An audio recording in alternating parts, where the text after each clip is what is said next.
Good afternoon, Sam Tolbert, Sound of Joy, Music Services, and I'm just doing a little housekeeping, as I say. I always want to share when I'm live and monitor so that I can make sure that I'm being heard. Okay, so we are on live here on my Facebook page also. Going to cover two of the, I think, four viewer requests that I have. And I enjoy doing these lives for the viewer request because it's not taped to where I have it set to an actual time limit. Always like to be able to share the technique. Okay, I see myself. So we look good there. And also, if you could acknowledge yourself so that I can acknowledge you also to the stream, feel free to chat amongst yourselves. I do try to monitor when I'm not caught up in an actual lesson. And like the video and subscribe if you are not a subscriber. This is I have to transfer my like, share, and notification video to this computer. It's on my second in Studio B. I have it saved there. I'm gonna have to just bring it down and include it here. But this gives you an opportunity to show your support by just liking the video and becoming a subscriber so that you get an opportunity to, if you have a request, as I say, some requests I can't answer because there's such an involved song, but if it's traditional in nature, be it solo or choir, and sometimes a musician's style, how they do their music, then I'll answer those to help a musician go that next step up the rung in musicianship. So enough talking from me. I've started time coding my videos. I don't know why I haven't done that in the past. I guess because I was making so many, I just wanted to get to the next video. So I'm going to start time coding it so you get past my intro and right into the song. So let's go to the viewer request page. And this is a request that was made, Mary, Don't You Weep. And they wanted the Caravan version. So I went to the video just to make sure that what I'm going to show is the type that you want, that the requester wanted, and it is. Just monitoring my page to make sure that everything looks okay. All right, and that I look okay. So key of C is the key that this song is in, and it's a traditional. I don't call it a quartet sound, but it's in the key of C, but it has the gospel chord patterns in them. Song is basically built on the 1 and the 4 pattern. I haven't warmed up yet. You see my left hand is a little bit sluggish.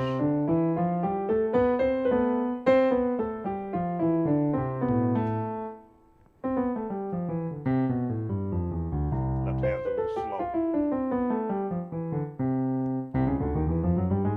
My first time sitting to the piano, so this is how I warm up. There we go. So that's my quickie warm up. Just want to make sure I'm being heard. Okay, so Oh Mary, Don't You Weep. It is a classic. I'm going to put it in a spiritual sense that was gospelized, a spiritual song. Oh Mary, Don't You Weep. So it's in major and minor chords. Now, what do I mean by major and minor chords? You could be in a major chord. Oh Mary, Don't You Weep. Very major, using the 1 to the 4. Tell Martha, don't you moan. That is a when we talk about chordal tones, those are the sounds. Happy major, but the minute you drop the third 1, 3, 5 down to that minor, now that is the gospel approach to it. Changing one key, usually the third, to that minor sound, then you get that real gritty sound. Tell Martha, don't you. So you as a musician especially when you want to learn this style, you're going to have to be able to acknowledge that there are two chordal paths available to you. So you're going from the 1 to the 4, you're going back to the 1. If you're looking at it from the natural system, the natural chord system, is 7 tones: 1, 2, 3, 4, 5, 6, 7, which is your major, minor, minor, minor, major, no, major, minor, minor, major, major, minor, 7th, and then repeat back to the major. Those are the tones, your chordal tones, where you're going to build your chords from. Now, I try to remember the major or the minor. Let me see.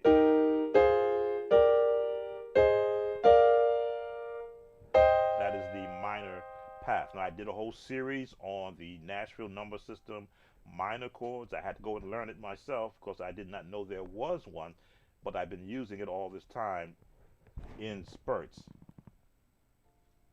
So, "Oh Mary, Don't You Weep." You're going to hear the call and response.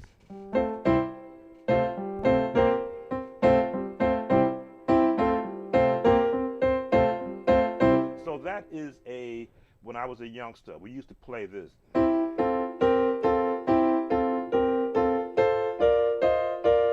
realize in today's era, a lot of musicians did not go through what I went through as a youngster, trying to learn from each other.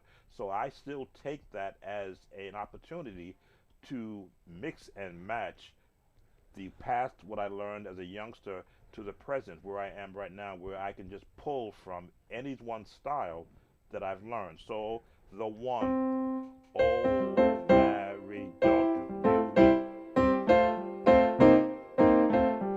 This is a major, major, minor, or there's my minor chord. "Oh Mary, don't you," major, major, minor. What do you call this? C minor 7.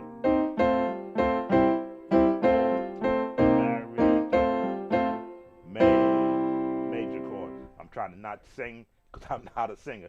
But "Oh Mary, don't you weep, tell Martha, tell Martha, no." So that is where those who want to call it the 1, that's where you are. You're residing in the 1, but look at all the chords that you are throwing in the 1. Now, I love to practice when I'm doing a lesson like this with a rhythm, and I think I have a rhythm that will give me what I need. Let's see if this is it. Nope, it's another one. We don't. That's the one I want. That rhythm right there. That's a good tempo. This is where that gospel feel comes in.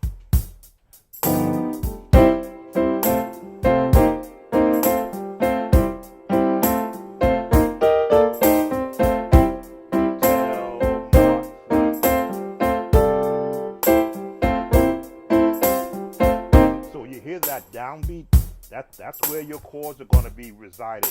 Down.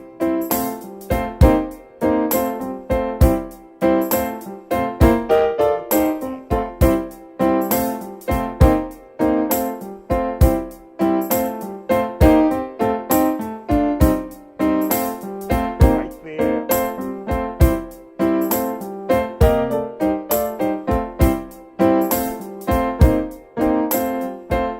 That's where you're going to get your first part of "Oh Mary, Don't You Weep." You're going to be setting a pattern. Hopefully you got a nice a rhythm section with you. Welcome, Junior. So once you're in this frame of mind, you realize that you're going to be in the 1, but now the 4 is coming up. And this came up in an actual request from a comment from one of my viewers. How do you know when to change a chord, especially the 2-5 chord? How do you know when to apply it? It's when you know where the song is going to go and how quickly you want to get there. Now you could go just straight from here.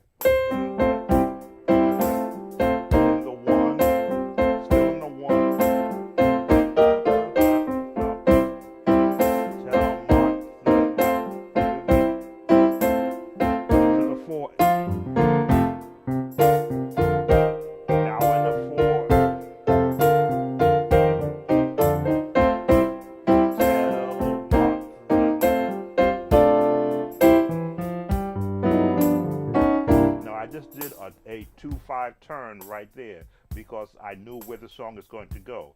So you're in the 1, you're holding the chords. 4, oh Mary, don't you weep. I'm holding in the 4. Tell Martha not to moan. Now what I just did there, I paused, I took the rhythm out of it, and just went straight to the block chords. Block chords is another way to go from one part of a song to the next. Oh Mary, don't you weep. Just holding right there. No minor, just a major. Tell Martha not to 2, 1. Go straight to the 4 with a minor 6. Oh Mary, don't 2, 4. Tell Martha not to 4, 1. Turn on the 5. Now you play with the notes.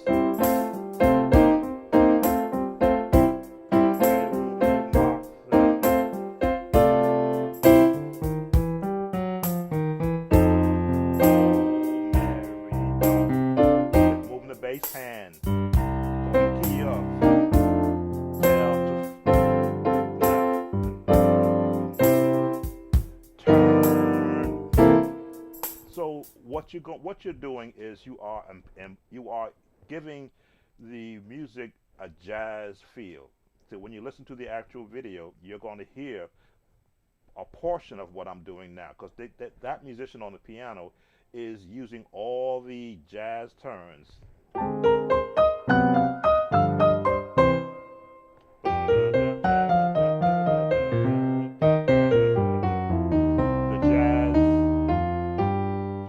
Scale. The jazz scale is there it is. That's the jazz scale, and I will talk to scales that I have educated myself in from the actual professional content creators on YouTube that talk jazz, so that when I make a mention of a scale, that I know from whence I've been talking about, because I took the time to get the training. The jazz scale has all these minor notes. If you add this note in there, that's just adding additional notes to give you like grace notes.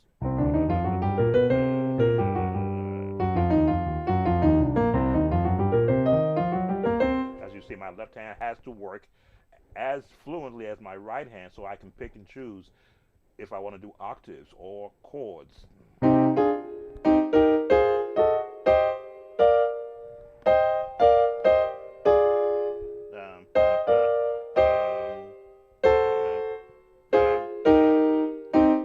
Kind of messed that up. So, but the song again, you are looking to, and this is for the viewer who had requested this song, find the patterns which are in the major to the minor, and then when they go to make that change, you could throw this turn chord.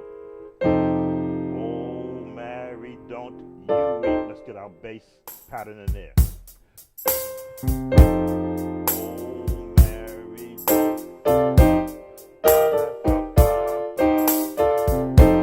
tell Martha not to major, turn, turn. Oh Mary, don't you weep.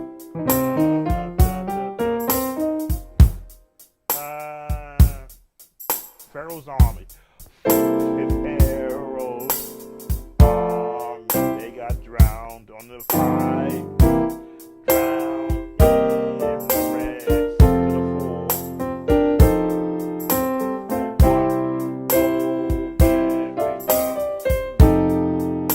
I got the melody at the top. Tell Martha not. I try to keep away from the melody, but again, the melody helps you to pick the path of your chords. So let's see where we at. Pharaoh's turn, drowned in the Red Sea. Another path.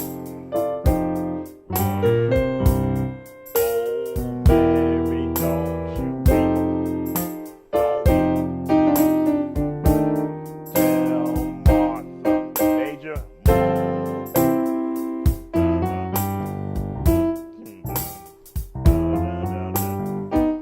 So the rhythm in the back helps to now set a tempoed space to see how much space do you have to fit all of these notes or omit notes. Join this. I want to make sure that I don't leave anyone out. Okay, so far Junior.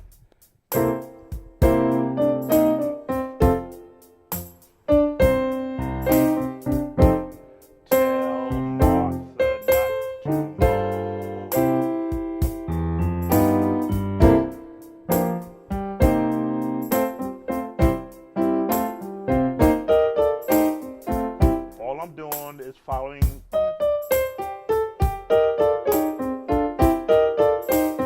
And this is just practicing scales, practicing chords.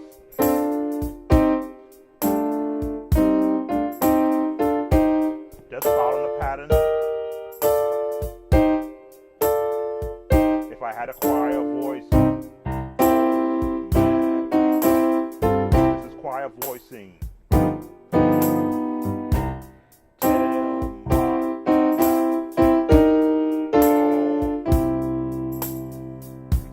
Gotta check the tempo.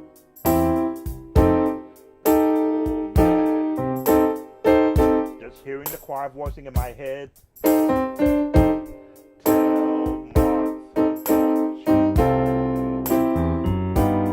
Pharaoh's army.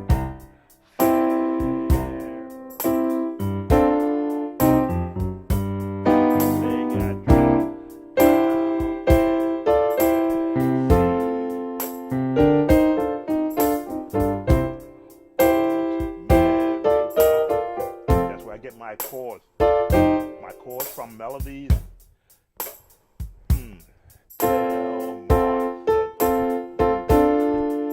So I got to hear the three-part harmony in my head so that I can hear the rhythm and then begin to pick and choose a style. Do I want a nice bouncing style?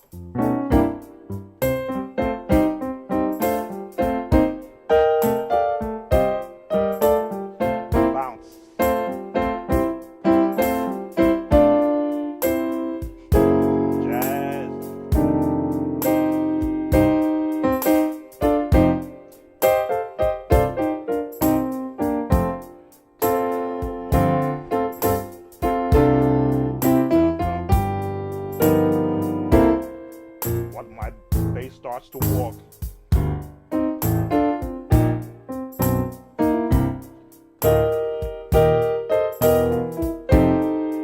My bass is a nice walking bass.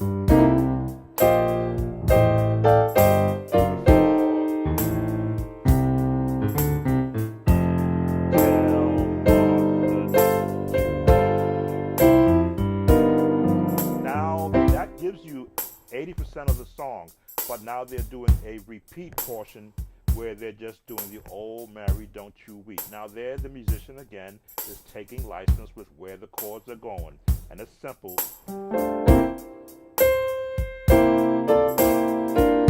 And his bass is going down, and he's going to walk it.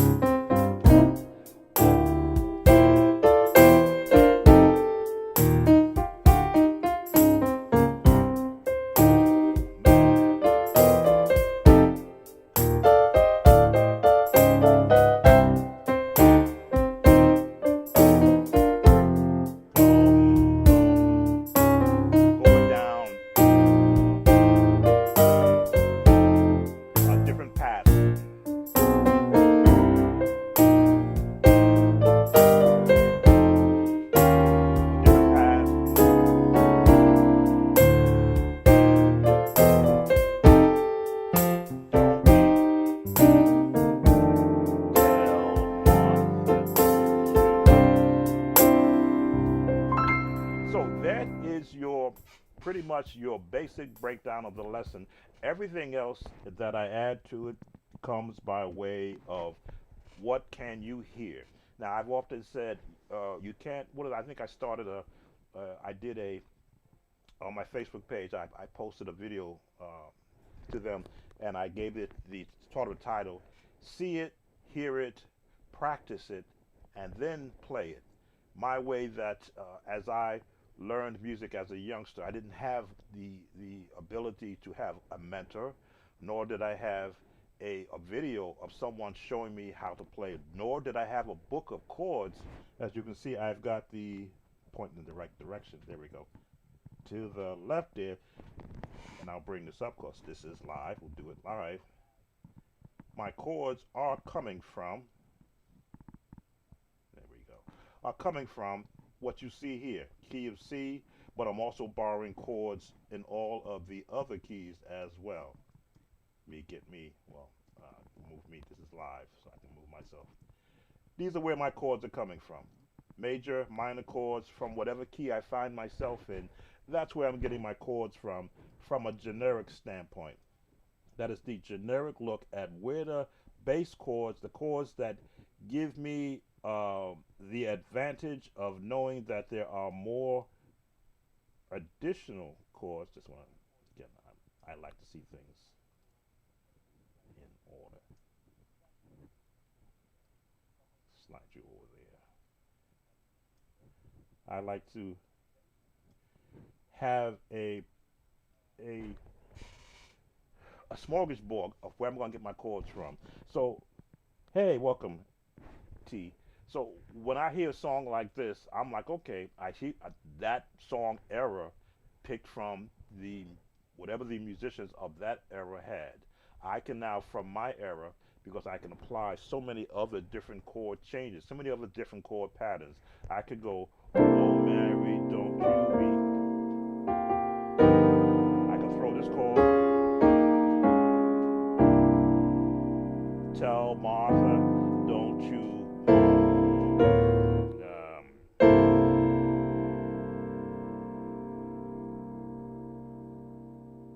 lost my turn. There it is. Oh Mary, don't you weep. But now look at the reach I'm having. I didn't have this reach when I was a youngster learning these songs, so I had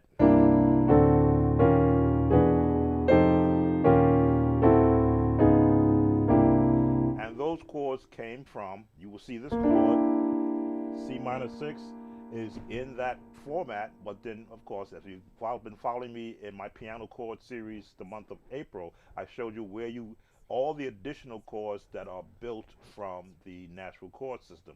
Every chord has a start, and it starts with the root, and then you add the additional scale numbers in that root, and you change it by somewhere adding a flat or sharp within that. Let's see, this would be in the G minor. Yeah, G minor, I think.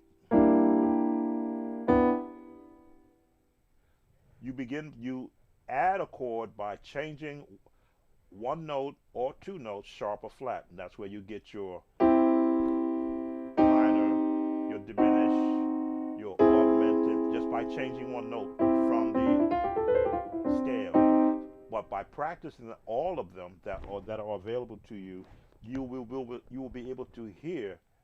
Does it sound pleasing to the ear? That's the one word about music. It's got to sound pleasing. Yes, it can sound, what's the word they use? Reharmonization, when they want to change the chord to something that they think no one has ever heard. Well, you're just spacing it out. Drop 2.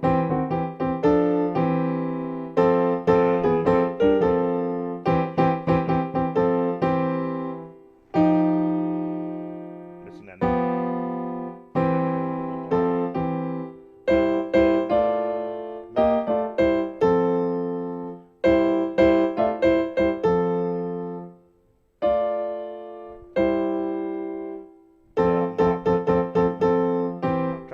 Drop 2, oh Mary, don't you weep. With a bass,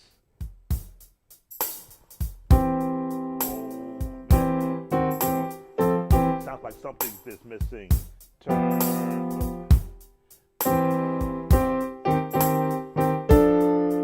Yeah, minor drop 2. Now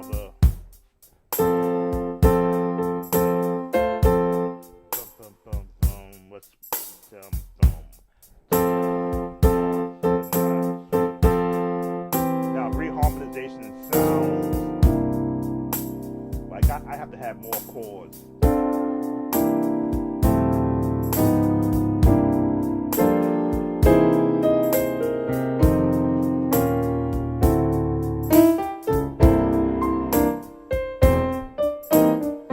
That's what I like.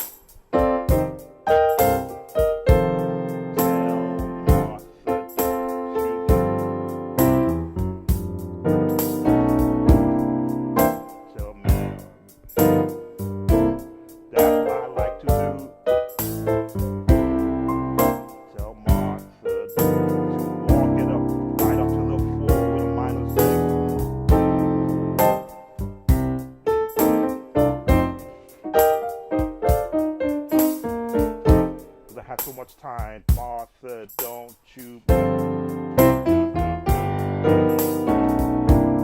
Pharaoh's right in the chord, down in the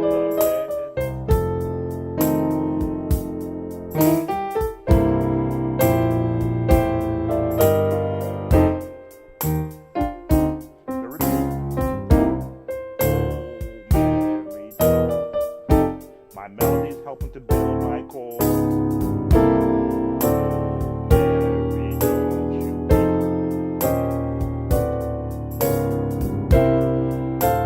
just building chords.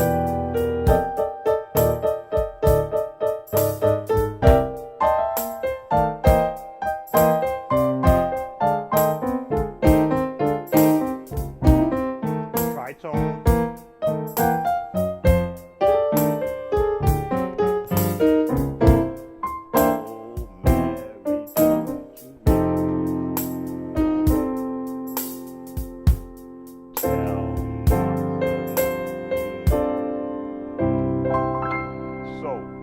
Concept I'm showing how you want to learn a song based upon its written quality. Caravans and the video that I shown that I learned it from, I could hear where the musician, especially the piano player, was going. I could hear the 4-part harmony from the Caravan singers and the soulfulness and how they were approaching their singing. When you look at the actual traditional sound, you want to borrow from that era and then apply it to what you're currently doing now. Now, if I were to take the CCM chord path with this song, it would sound, what would it sound? I got a picture in my mind, the CCM in the 1.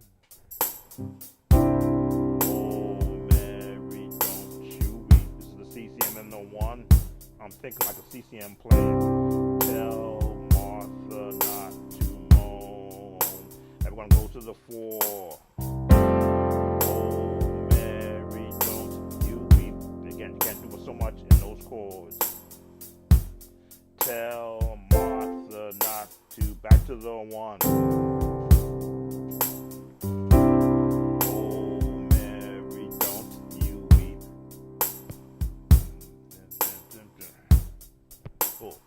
In the Red Sea. Got those lyrics in my head. 1. Oh, Mary, don't do to the don't weep. Tell Martha not to. Not really giving you that soulful sound, because soul is about the mixture and the grit.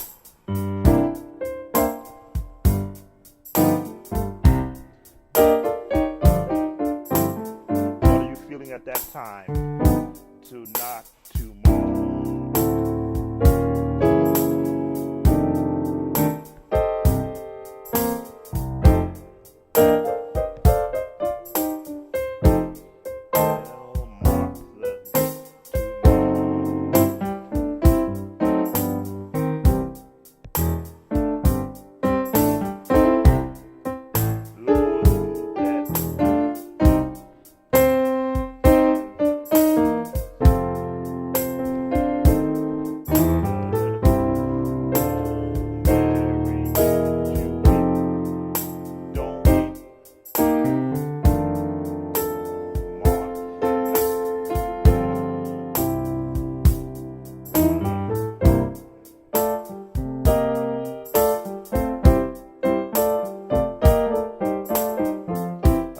type of a drop two for me.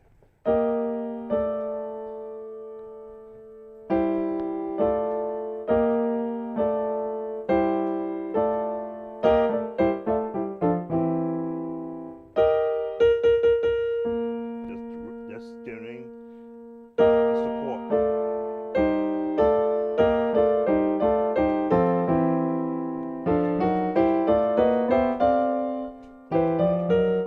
Missed it.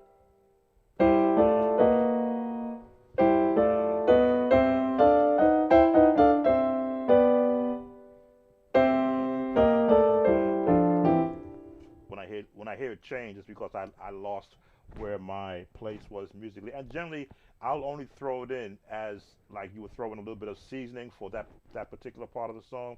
Okay, I don't know how much more I can give the viewer. Again, I like doing these lives so that you can hear the process of where I'm pulling my past from music experiences and in adding in this environment.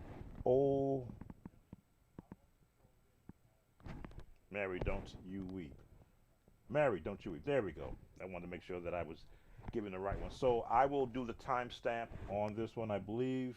Where are we at? I will put the timestamp in for this one. So the next song on the list is a hymn. And let me just change. Give me an opportunity here. Let's change my view. And actually, I can't do that at the same time. I got to be on that page. We want to change the song title to a hymn, a mighty fortress. We'll do it live, as they say. Spell the word correctly. Is our God, and it's in the key of C. Let me just put that in place, because you know I'm a little bit of a perfectionist in how I line things up. I like to see order. Our mighty fortress is our God.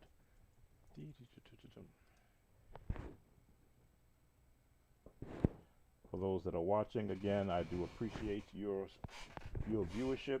It does help with the algorithm, and YouTube will push me up the algorithm in gospel music recorded lessons. So, Almighty Fortress is our God. Let me just adjust this up a little bit. There we go. I go through all this whenever I'm doing any of the videos. Shut off our drummer. So, key of C again. Almighty Fortress is our God. Why my left hand having such trouble? Got a key that sticks. I think that's what's throwing me off. So, when you're doing a hymn, best to learn it the correct way first before you begin to apply your touch on it. So I'll always go through, again, the reference. That's my reference. There we go. To make sure that I place the notes in the correct position. Now, I know the song, yes, but best to always have a reference. A mighty fortress is our God. Yes, I did spell fortress correctly. And it is number 124. Because for me, especially when it's a hymn, I can apply chords better when I have a correct path for the scale. Key of C. Sight reading.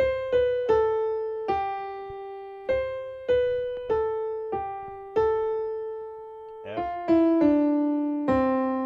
Okay, repeats. I want to get to the part.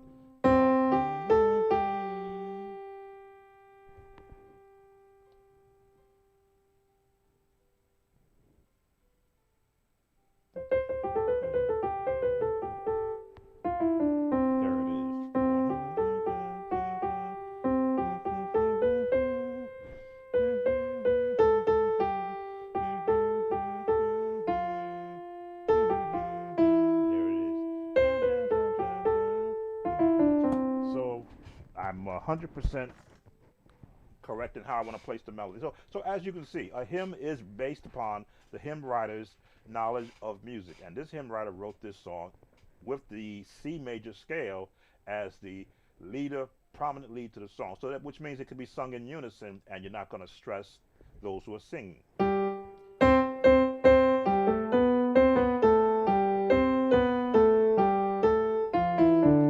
Now you see I didn't look to see what was the other hymnal notes being written, because I'm going to give you the quick path to be able to chord any hymn. Know the melody number one. So you know it's starting here, which is the 1. And we won't give you the full chord yet. Almighty.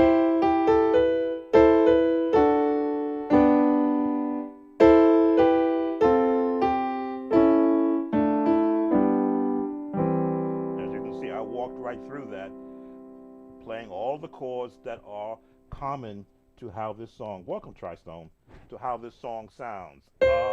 Mighty, mighty.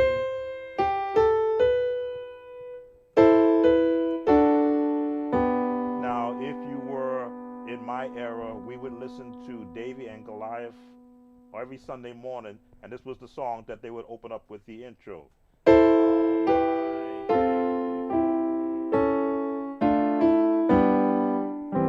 And as you can see, my hands are crawling across the keyboard to get to the notes. Almighty fortress is our. Find the melody and build your chords. Minor, major, major, major, major, minor, major, major. And you will hear the name of these chords as you practice them. Is this written in the natural system? Yes, it is, except they do change 2 of the chords to give it that sound. So now you add your bottom. Major, 1.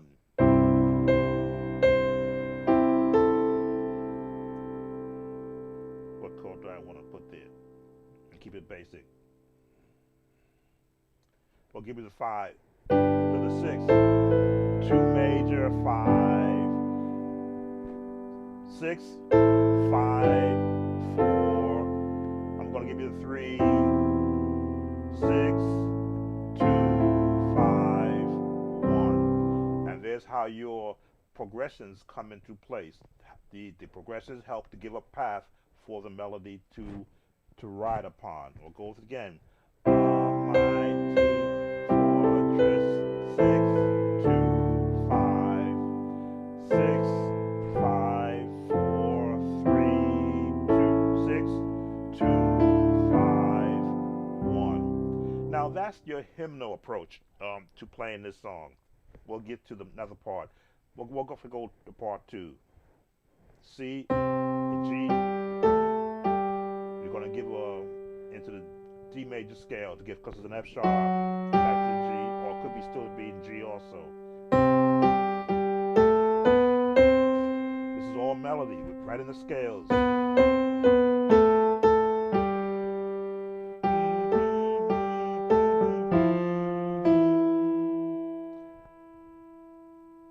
A 3 with a major. Back to. So for the viewer who had, good afternoon. Hey, welcome, Jay Green. How do I request a song? Oh, just type it in the comments, because I only have 2 that I have scheduled, leaving space for those who are viewing. If you have one you want me to touch on, I'll have the time to actually do that. I got time. So I should have the lyrics in front of me, and I don't. It's okay. Once you hear the melody, you will know the path. The 1, 4, 1, 2 major, 5, back to the 1, 4, 1, 4, 3 major, 6 minor, stay in the 6 minor, no, 6 minor, 3, 3, 6, 2 major, 5 major, the 1, 4, 1, 4, 3 major. This is a classical turn. Back to the minor. 6, 5, 4, 3. The 6 major.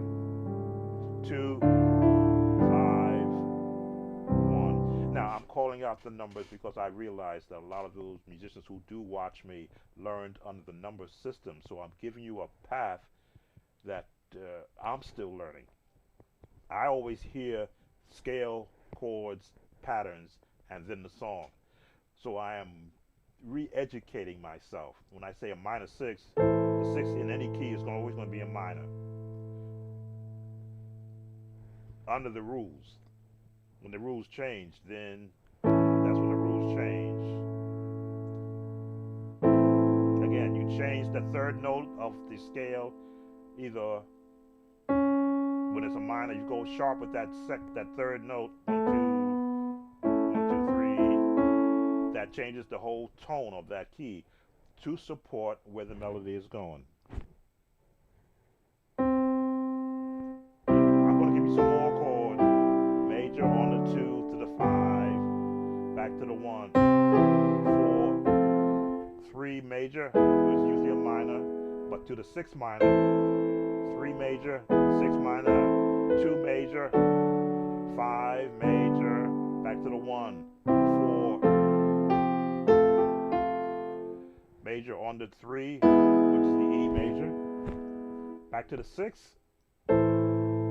Now you could go, well, I'll give you other chords. 5, 4, 3, 6, 2, 5, 1. Now that's all to support the melody. Without a melody line, your chords would sound like this. Let me see.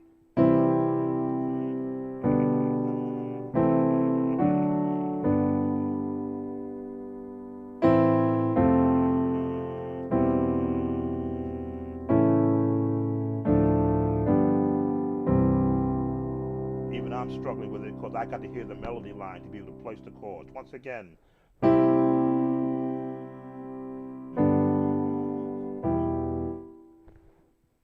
6.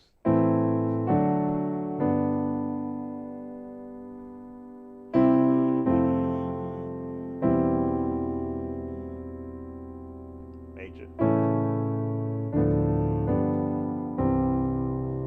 My ears are struggling right now because I want to hear the melody line to know that I can now change up the chords. So we're giving you the bass chords. Those are the bass chords. So now from I believe there's three verses. So now you can now change up the chords. We're changing the chord now. Put a 7th in there. Put a 7th in there. This is the gospelizing or jazzing it up.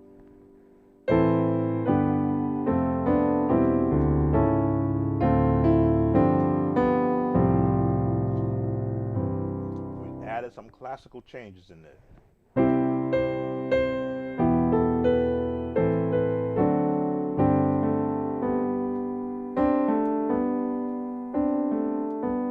Minor, major,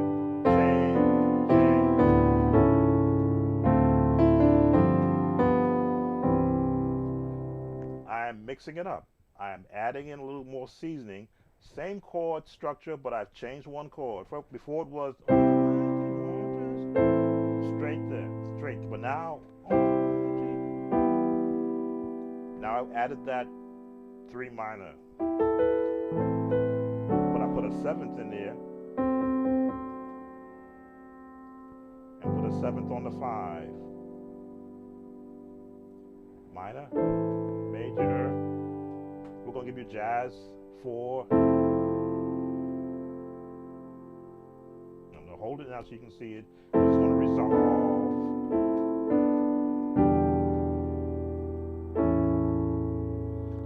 All of a sudden, all those chords sound a lot differently because I'm adding fuller notes on the bottom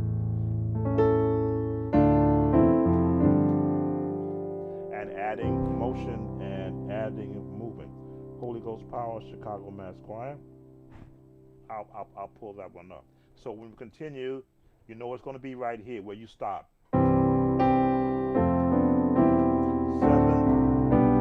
walk it down. 7, to get to the 6. To the 7. So all I'm doing is adding an extra note from here to give it that little bit more tone.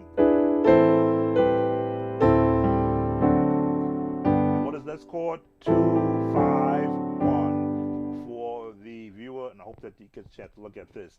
I'm now pulling in a 2, 5, 1 to lead me to a chord. Now in G2, right? 2, 5, 1. 2, 5, 1.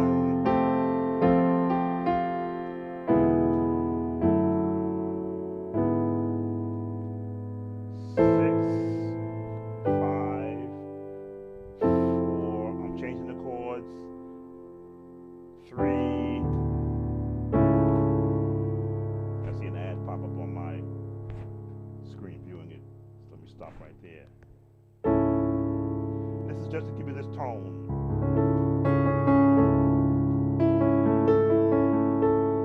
If you don't have this reach, this right here is fine. You know, give me this chord.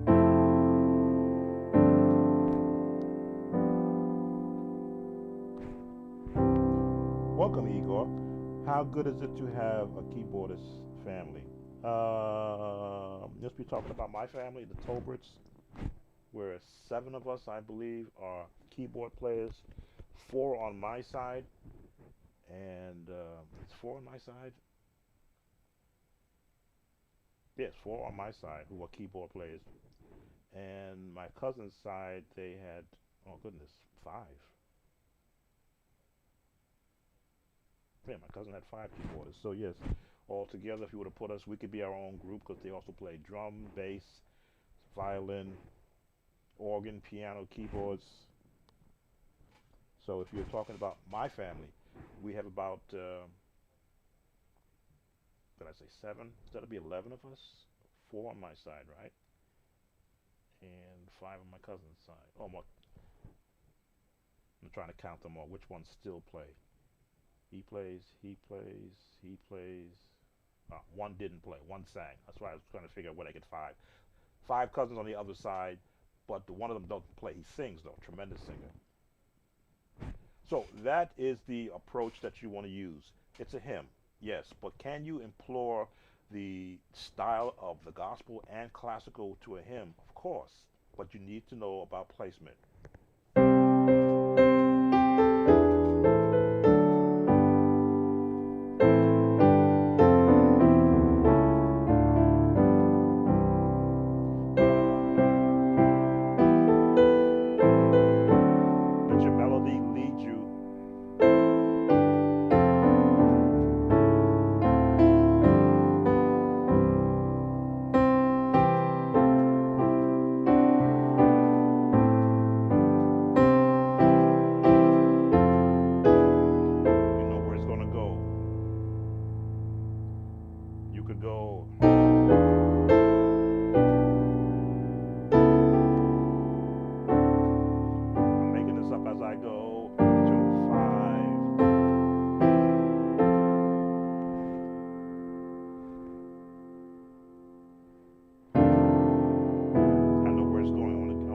Step down from the F. Minor 6, minor 3, major 4, resolve. We're going to throw a minor 6 in there. We're minor 7. I left off the 6. There's the 6. I wanted the tone.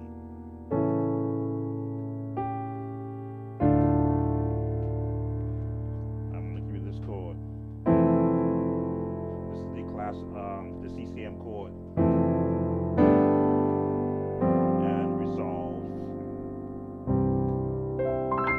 All right, and that will bring us to the close of a mighty fortress is our God for our second viewer requests from the description. As always, we always give those who do subscribe to us and join in our conversation on the chat room an opportunity to ask for a song, and I show you the process I use. Now, I may not be able to let you listen to it, but I have no problem sharing the process I use. So let's look at, change my point of view. So I got the headphones on, easier when I'm going to listen to music. The request was Holy Ghost Power, Chicago Mass Choir. I am a lover of the Chicago Mass Choir sound because that's from my era. I'm going to pull up that selection just to hear what it sounds like. I can't let you hear it though because YouTube will come after me.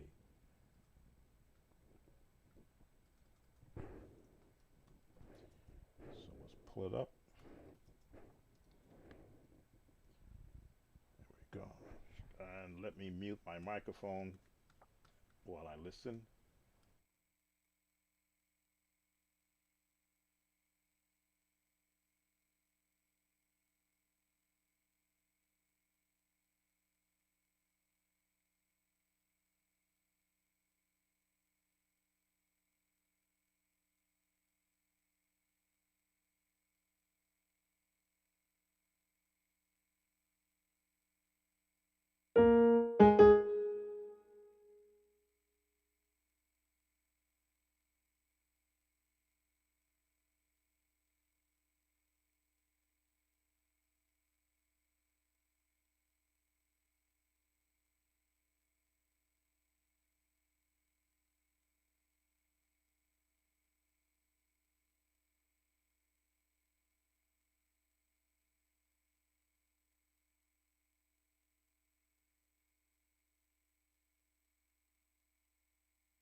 All right, you gotta forgive me. I got a phone call.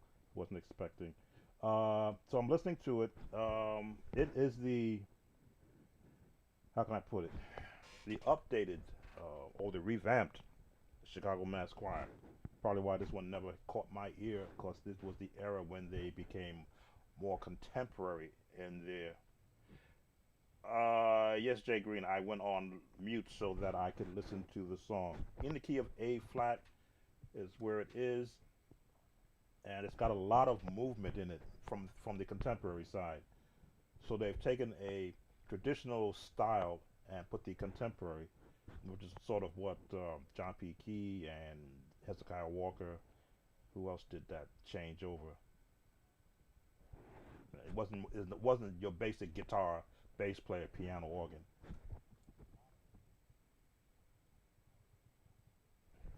So let me just go back on mute again so I can listen to it and then start to break down the chords. Let's change our page to this one. Okay. All right. So forget the side of my face. That's the camera is facing here. I'm going to play it and then listen to it and then begin to piece the chords together. Here we go.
Okay, as I instruct, you look for these type of songs, the pattern. What are the patterns are they using? It's choir, it's call and response, a leader, choir. The musicians are doing a pattern underneath the choir and the leader, and the bass player is doing his thing.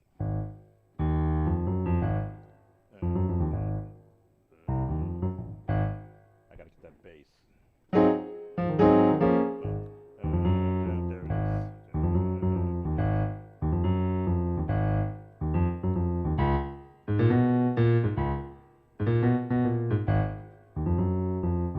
Now some say, well, if you learn the bass part, you learn the song. No, you learn the bass part, you learn the bass part.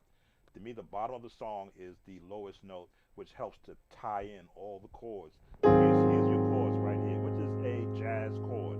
It's a 6 chord, we call this. A flat 13, but you take all these notes out, you're going to get the F minor. You add that, you get F minor 6. That's where the chord is built on, which means it's in the major scale.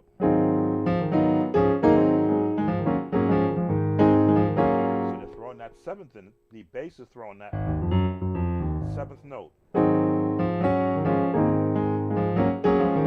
Which is why it's so important to learn your scales, your chord names, the correct chord names, and then their extensions. This is your Nashville chord system to let you know where your bass chords are from. But the minute you start adding extensions, which is that 7th note, then you change the name of the chord. No longer is it considered an A major first position, first position, second position. Now it becomes, when you add the bass note, those who love these technical names, A flat 13, I forget what that NO stands for. It's a jazz term. But what you want to hear is the highest note, the lowest note, and all the notes in between, and how long are they holding it.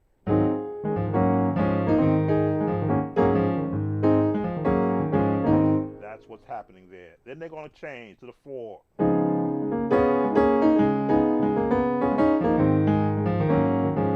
And as you can see, my hands are positioned where their chords are.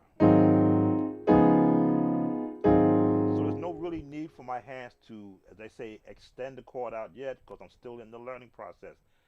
Then I hear them doing the walk up. Let me see.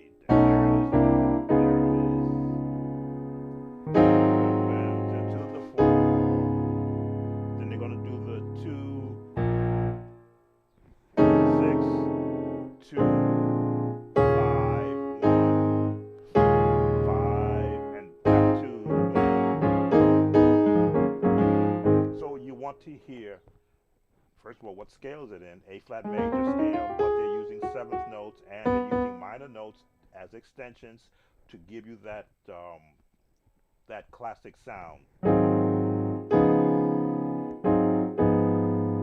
all they're doing. When they change the key, so those are where your chords are residing. Welcome, Tri-Stone. I'm going way back. Walk to the Road of Glory, Lord. Ernestine Franklin. Okay. I gotta see if I can get that in there. Let me listen some more, because they're doing a lot of movement. This song has a lot of movement. There is a run that they're doing, which I'm not going to work on because this is a live. So let me go back on mute so I can hear what else is happening.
Okay, pattern 2. This is when the lead is singing. That is the 1 to the 2, to the 7, to the 5, and then the traditional 1 to the 4, the diminished climb, and the walk down. Bang, bang, bang, bang. They hold on to 5 and they drop it down. Again, the jazz minor scale.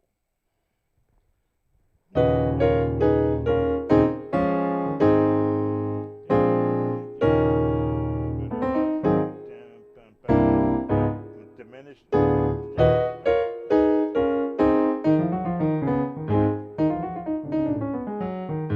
That's not what they were doing, but it's kind of in that family. And we're going back to the beginning of the song. Okay, so those are the first 2 patterns, and as you can see, they are residing right here. You don't really have to leave here. You don't have to go all up here until you're ready to extend it, but your chords are based right around here. So let's get to the 3rd pattern, which is usually the vamp, and then we'll go on to the next request. Going on mute.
All right, so we're into now the 3rd pattern.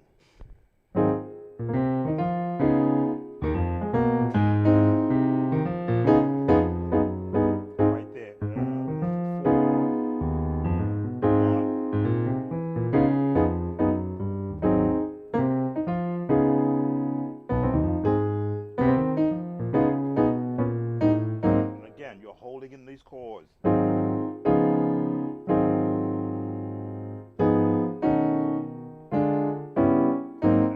I'm building all my chords within this range. All the chords are from here to here, which means I gotta know all the notes that are in this range and play the notes I hear. And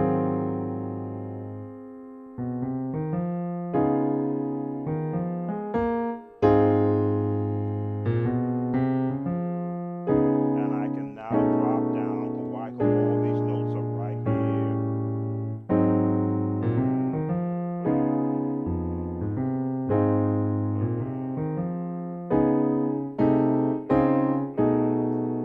Jazz turns, tritones.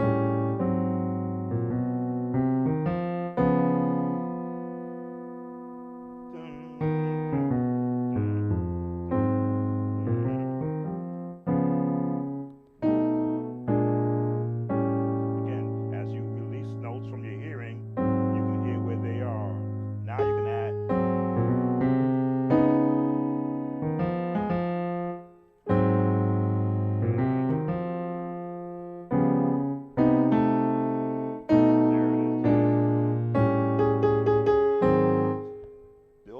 One at a time, understand where the scale is, then listen to how they're being placed. What are you hearing? I'm hearing this, I'm hearing this, I'm hearing this, then I'm hearing.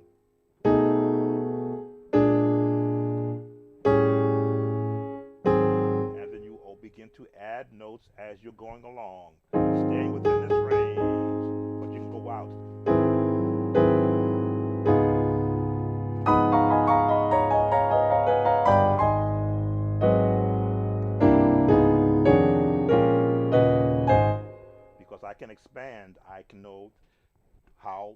what a progression path do I want to take. There's the what?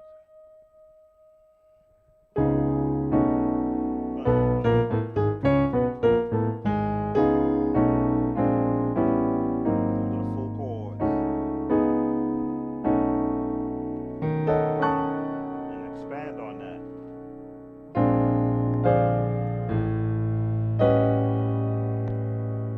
Go on that chord. On that chord.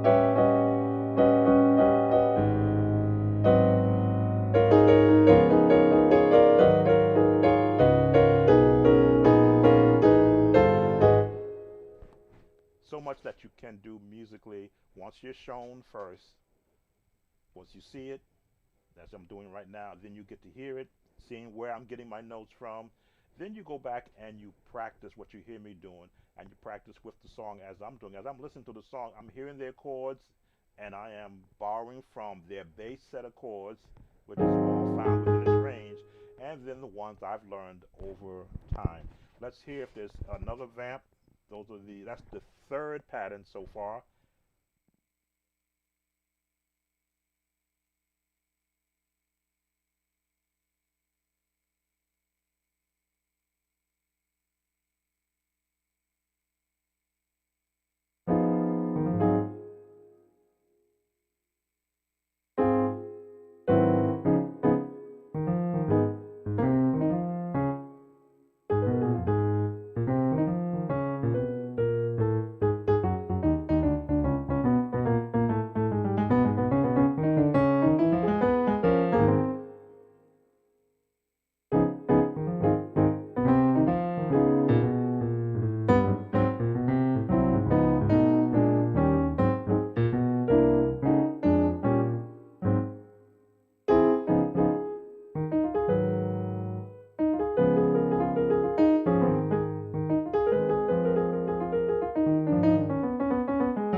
Okay, the song is coming to its end.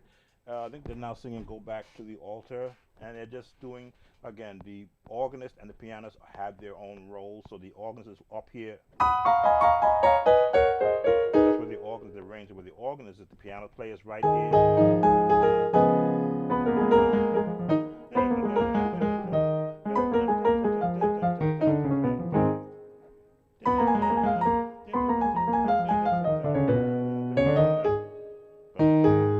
So that is Holy Ghost Power Chicago Mass Choir. Thank you, Jay Green, for introducing that song. I will put in a timestamp so that you can jump right back to it.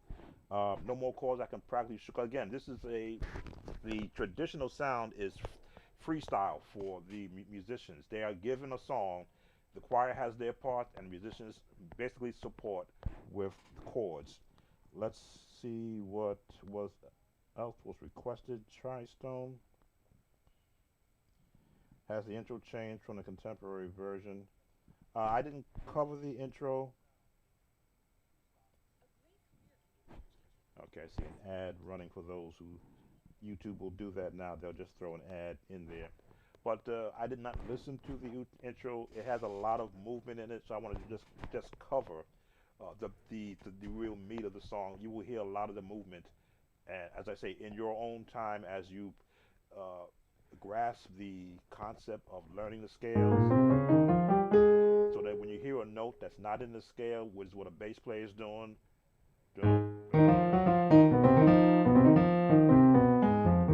you hear the note that's not in the scale, and you know that's the note that you have to hit uh, in your practice. You're welcome. Let me look at the other request. Walk the road of glory, my Lord and I, Ernestine Franklin. Yeah, I'm gonna have to look that because Not every song, not every song is in my wheelhouse. Not every song is in my wheelhouse. Walk this road to glory. I'm already going to think from that name, it's going to be traditional with a deliberate beat.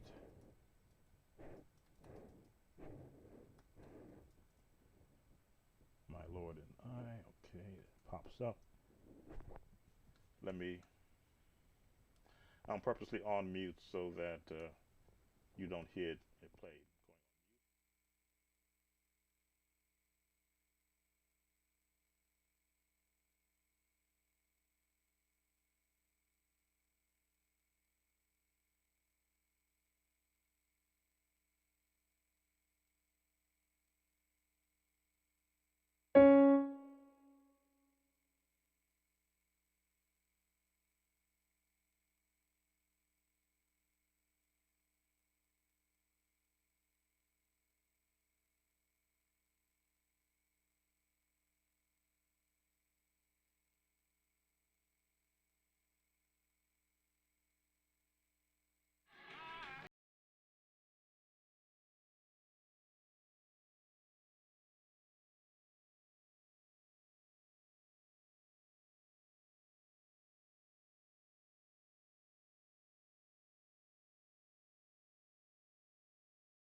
Okay, you weren't supposed to hear that in the background.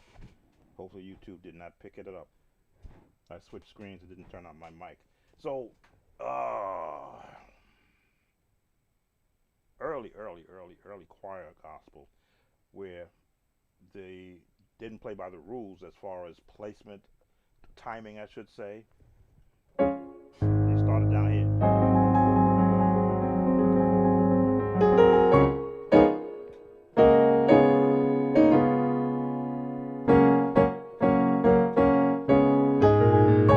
So, and you had to be there in that era of music. This was common.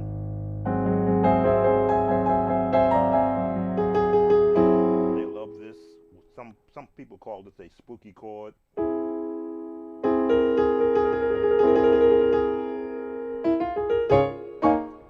Jazz.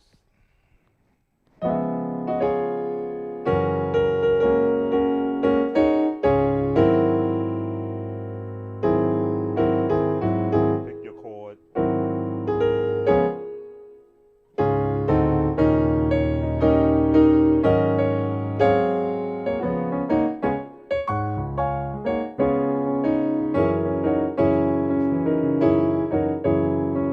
And they hold a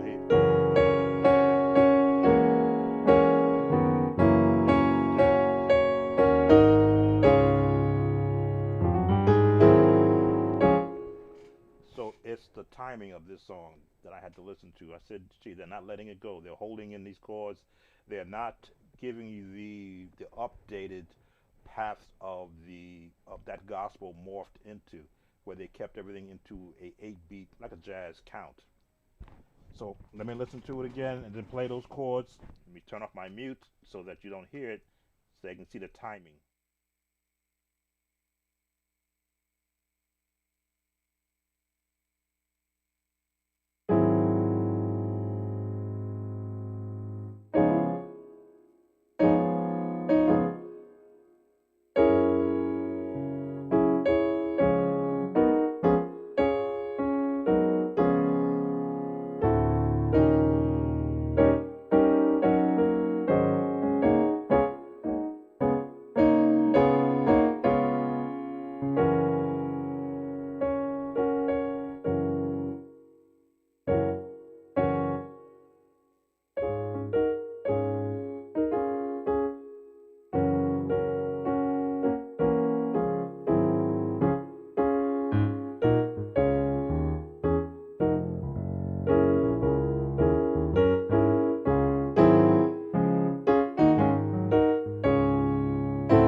pattern 2. That is what your choir is doing. So your bass on the organ is doing jazz.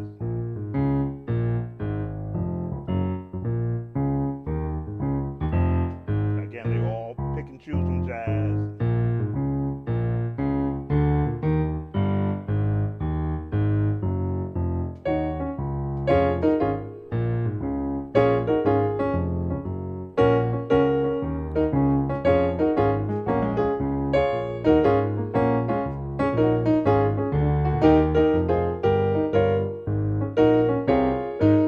And you have to be able to hear everything. When you're picking up, when you're learning a song, you can't just worry about, well, what number system are they in? What scale are they in? Where are they placing notes in respect to what the melody is doing, be it the leader or the choir voicing, and then what style are they applying to the melody, chords, to bring out the identity of the song. I can hear the jazz walk up.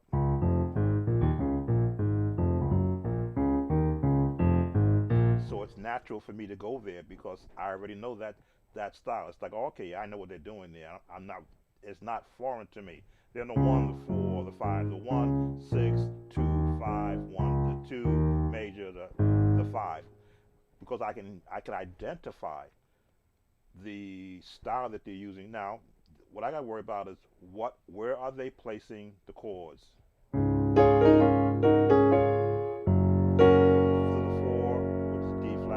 G flat, to the 2 major, or the 7. That's what gospel uses, the 7 chord a lot.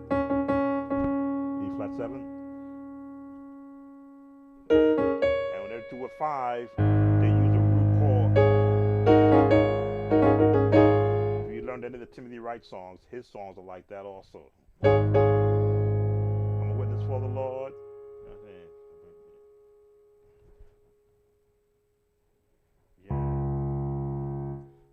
For the Lord. All right.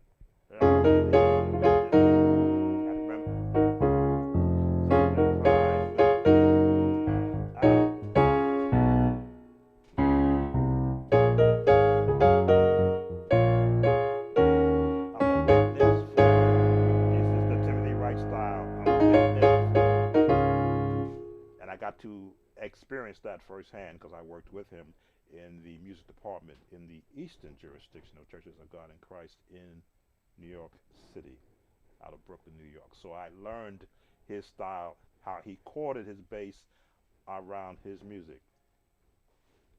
So this style is of that nature. So that was pattern 2. Richard, welcome, Richard. How can I expand my chord? Richard, I did the entire month of April. If you look back in my April videos, you will see I did an entire series on chord building. You will see where I've shown 4 or 5 different graphs, starting with the bass chords and all the extensions, which is the 7th, the minor 6s, the augmented, the diminished. These are all the chords that are extensions to the natural chord system, but they all start from a scale. Chords are built upon scales. And I've heard conversations that not all chords come from a scale. Well, then if you can't have a chord if it's not assigned to a scale, major, minor, Mixolydian, Lydian, there's so many 7 different names to scales, and a chord is assigned to one of them. But if you don't know that that scale exists, then you won't know that that chord has a history, a family tree that is being built from. Major chord is built from a major scale. That's a major chord. A minor chord is built from a minor scale. A diminished chord is built from one of the, and I gotta figure out I remember what scale this built from. But this chord is built from a scale. This chord is built from a scale. This chord is built from a scale.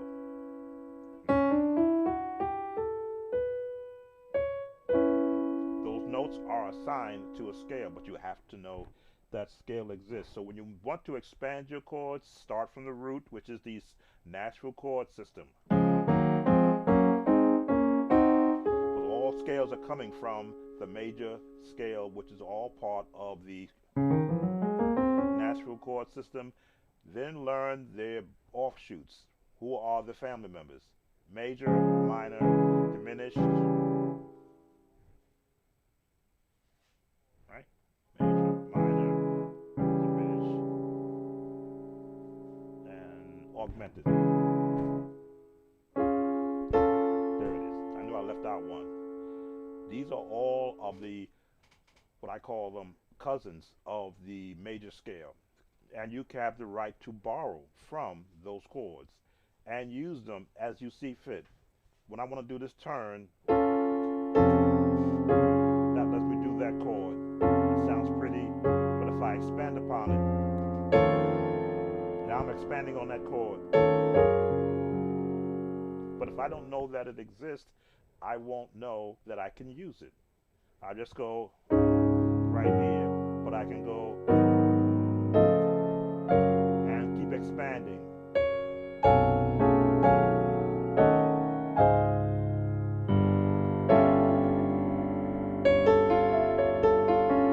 Look at me, look how I can expand on it.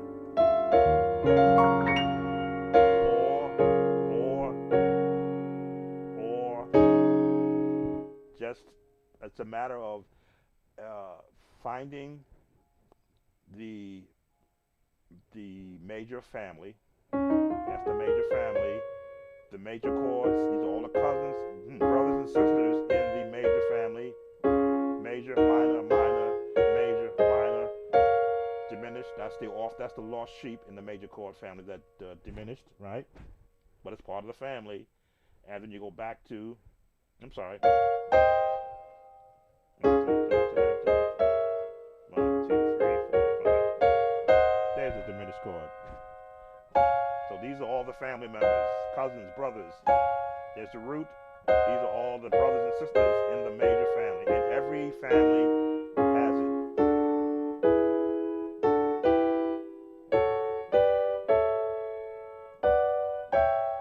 Every family has the same brothers and sisters. Major, minor, major, major, minor, diminished, major, all chord, major, major, minor, diminished, all have the same family members. It's just a different key. Major, minor, major, minor, minor, major, major, minor, diminished, major. Once you know that every family of these 12 notes have the same brothers and sisters, now you begin to see, hey, can I borrow from your family? If I'm in this chord, can I borrow from your family? Can I borrow this chord from your family? Can I borrow this chord from your family? Can I borrow this chord from your family? This note is not in my scale. This note is, and this note is, so I'm going to borrow from your family. This chord is from my family members. This chord is not, so I'm going to borrow from this family because I can use this chord to give me this pleasant sound.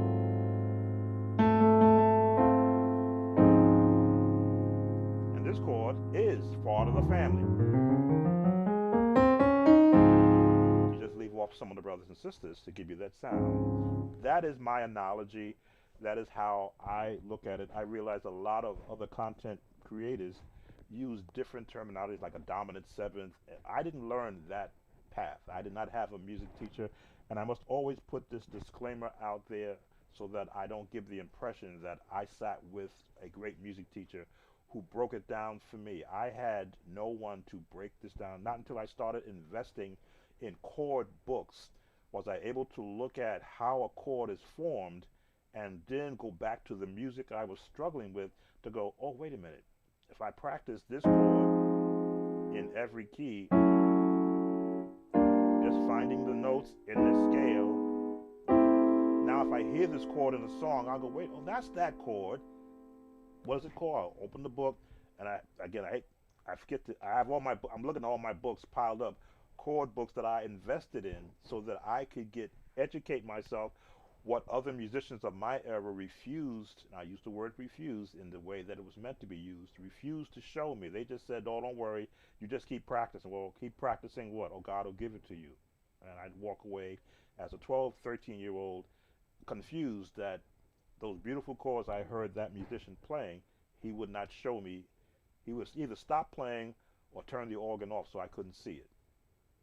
So I took it as a my own personal challenge until I could earn enough to go and buy a chord book from a music store so that I could go and figure out what is it I've been struggling with to try and learn. So Richard, that is a good question. How do you expand your chords? Look at my series in April, chord building series. In fact, I can do this. I can go to my site and put the link in because there's so many. I did an entire series on building chords. So it's not just one video, but it's several videos throughout the entire month. Excuse my back as I pull up my own channel.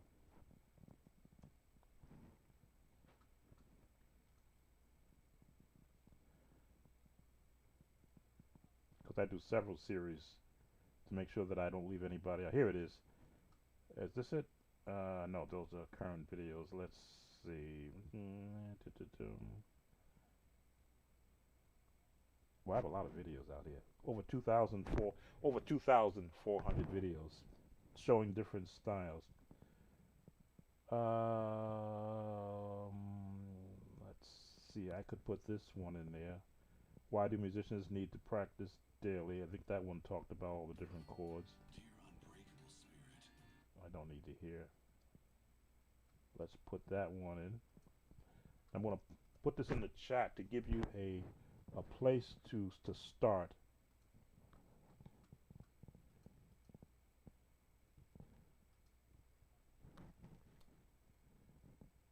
Okay, that's one place you can go to.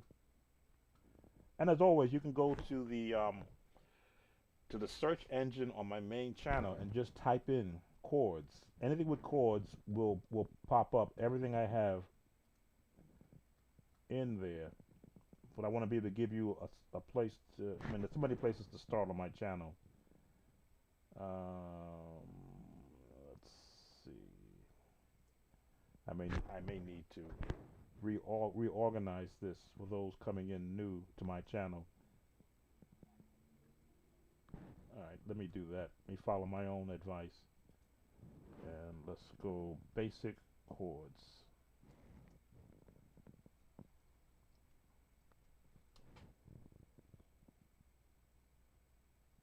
Okay. Let me do this.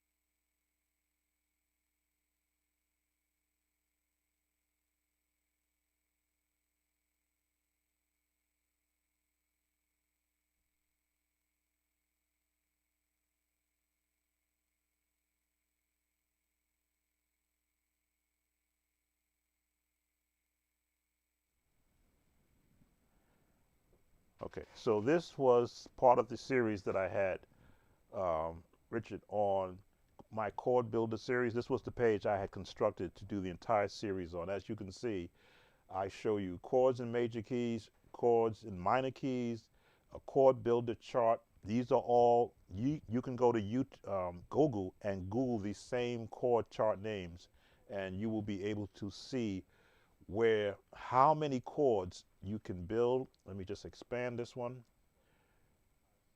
These are, look at how many chords there are out there in every key, aside from major and minor.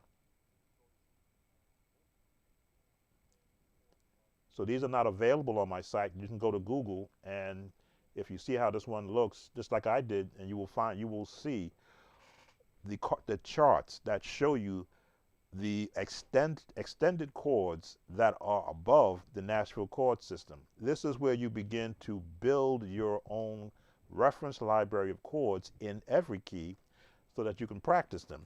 What happens there is that now when you take a song that you've been playing for years and you look at that chart and you say, okay, I know the chord is going to be in the 4, but that's a, yes, okay. Sorry, that chord may be, okay, that chord may be bland, just like that. But if I put a seventh on that chord, all of a sudden now that chord changes, same chord, but that seventh note really makes it sound a lot fuller. What if I add more notes? Add an octave there and fill it out like that. So now that chord for that particular passage changes, but you got to pick a song that has a melody line that can benefit from that chord. Not every chord needs to be played, but every chord can be assigned. Let me see, how can I look at it? Let's change our key to C, because that seems to be where a lot of musicians, and this is an extension of the Piano Builder series, because everybody does not have access to information that is beneficial. So key is C. When you're going to start building your chords, you want to know what does the scale sound like, not just one note. That does not give you access to chords. This does. Hearing this range, octaves, because in between all these notes, and ends up at the G, all of those chords are now open to you. Because I know that's there. What do I want to hear? A bottom tone with a fifth in it, perfect fifth, so I can throw this chord right on top of it.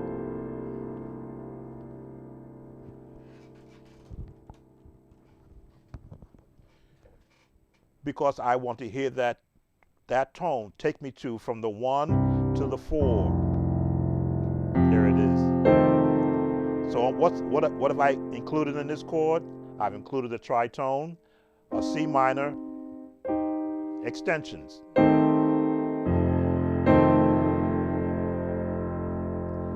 But I need to know that this is called a tritone. I need to know that's called a C minor. I need to know this is the root. I need to know that that is the first inversion of a C minor chord. Put them all together, and I got a pretty sounding jazz chord that I could use for my 4 chord versus this. This sounds a lot more prettier than just this. Has the same purpose, it's just got a little more meat on it. By itself, it sounds airy and empty. But the minute you begin to add and pick a range, and I often would practice, how many chords can I find from here to here?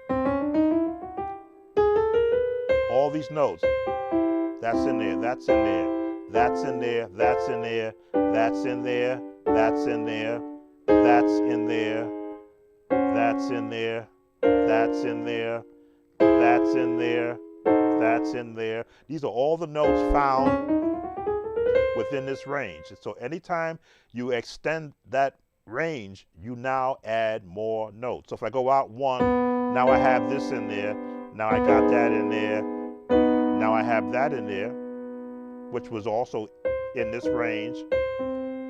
That's in there. Look at all these chords that I could find within just this range. There's the minor, there's a minor, there's a major, there's a major, there's a major, there's a major, there's a major, in different keys, but still within this range. There's a major, there's a major, there's a major, there's a major. That's the last major I can find in there. If I go chromatically. So as a youngster, that's just what I did without the advantage of having someone school me that says, here's a book of chords, learn this. I had to develop my own way to train my ears, and as you can see, train my hands to play those notes and then expand on it. Without thinking, I can form those notes because I know where, from practicing and having a real piano to practice on. When the parents would say, get off that piano, you're making too much noise, I'd go back, and when they were not around or when they were asleep, and just practice, or practice on nothing. I would just let my hands practice on a piece of wood, forming chords, trying to memorize in my head what a minor chord sound like and how I would form my fingers to play a diminished chord, and how I would form my fingers to play a chord that wasn't, that I had never heard before.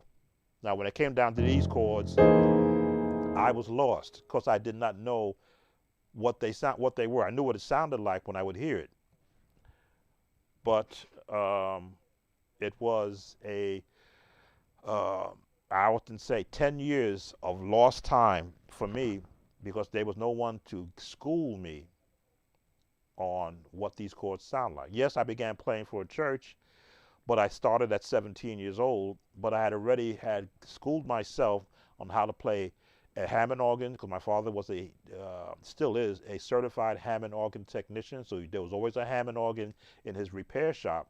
So I would get to practice foot pedal movement, uh, playing two manuals, moving the drawbars in and out, how I wanted to sound like the recordings I would hear that he would play when he played the organ, but also whatever I could hear on TV, trying to emulate those. So everything that I absorbed came from all these chords that you see there. If I wanted to play the Roadrunner song,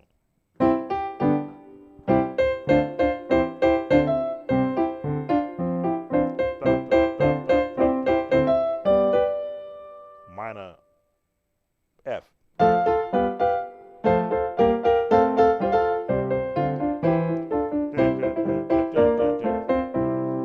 G7,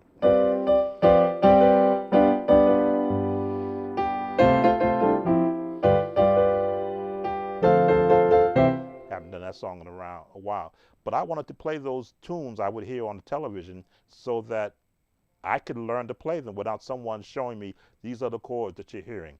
I didn't have the classical teaching.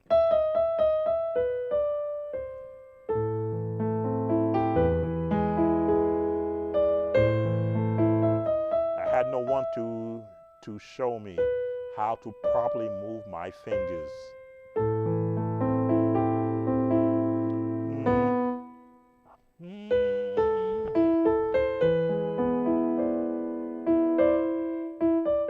You see, I will struggle with it because I did not learn the correct way to play it. But as I practice it, all of a sudden, I will bring my mind into subjection. Now I'm concentrating.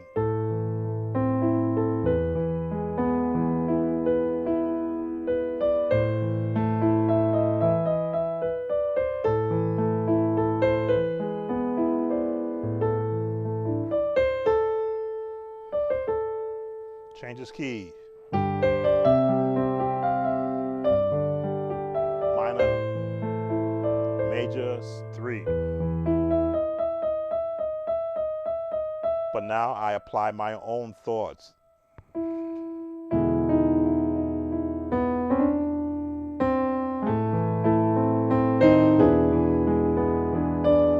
adding chords.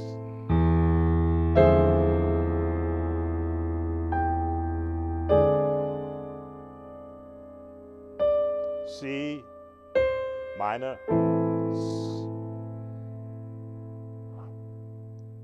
there it is. I'm thinking the chords. D, G7, F, diminished chord, C7, D7, 7, G, 251,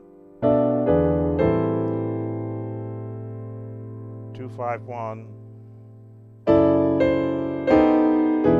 I'm using the jazz terms. Octaves. And ending the 4 with a F7. Because I can now think what I want to hear, and then I'll teach my hands will know to go there.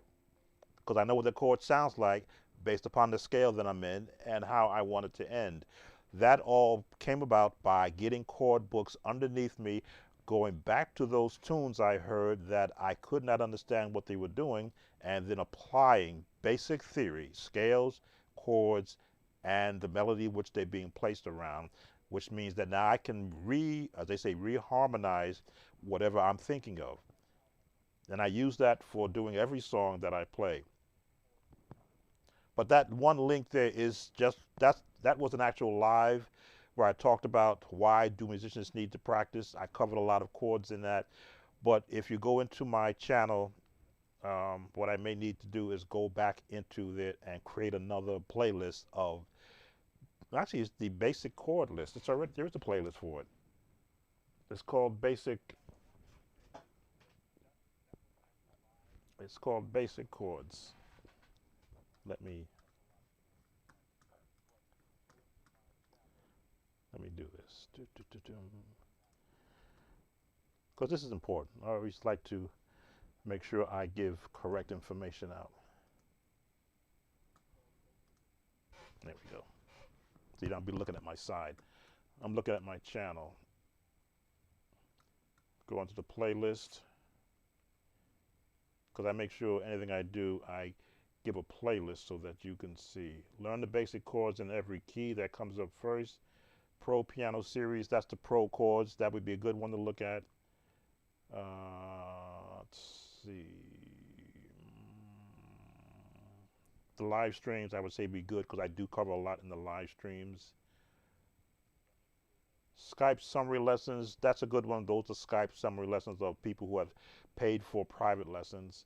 Chords of the day is a very good playlist to go into because everything I do, I make sure chords of the day gets it put into there so that you will learn some new chord techniques also. So I'm going to suggest learn the basic chords in every key. That is where I give the basic chord structure, where you see me covering a lot what you see now here on this screen.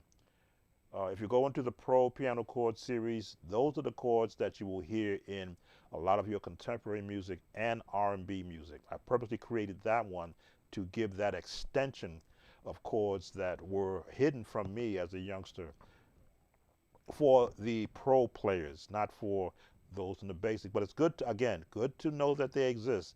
That is to see it, hear it, practice it if you do have the range and the amount of chords under your belt, and then you'll be able to play it and add to what you currently do.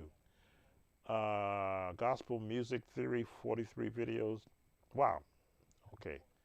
I have 56 videos on basic chords, so you have a lot of homework to do. And again, will you learn it all in an hour? No. In a day? No. In a month? No. In a year? No. I'm not one that says, "Oh, learn from what I show you, and then you be as good as I am." No, I try to get better every day. Even when I'm practicing, as you can see, when I'm doing a very simple piano 101 melody like Beethoven's Fifth, I got to work it out, get my fingers out of the gospel sense and out of the jazz sense, and then hear how should I have learned it the correct way. Then when I start playing it, it's like, oh, okay, don't use these fingers, use these two fingers so that you can get to the next note. That's the instructions I didn't get. So yes, learn the basics. Let's see. Well, yes, go into my playlist and you will see everything that's currently, what I say, 60, currently 56 videos in there. And then if you go into the Pro series, there's 69 videos in the Pro series. Gospel music theory, where I cover the approach gospel music uses to these chords, there's 43 videos.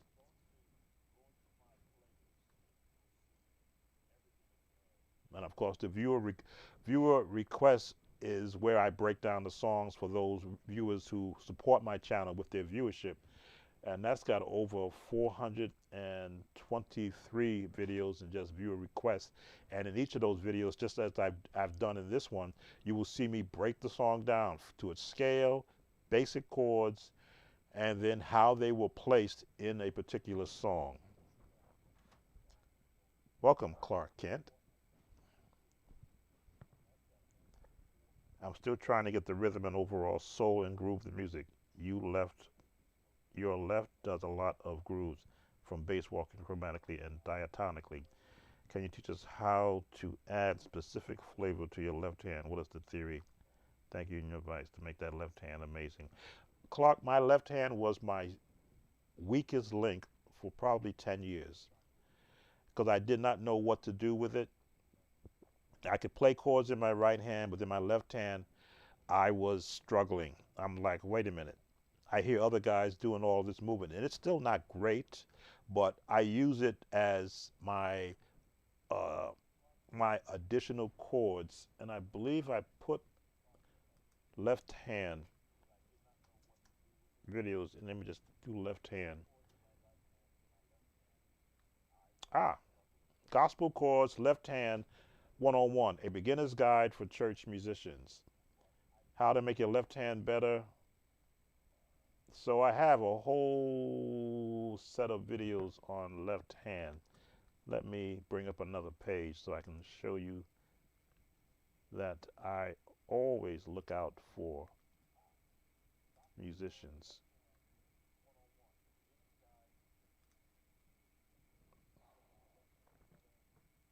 Let me do some cleanup here. This is off my main channel page.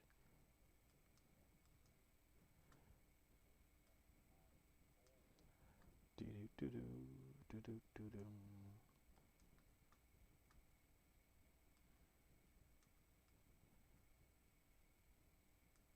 think that's in place. So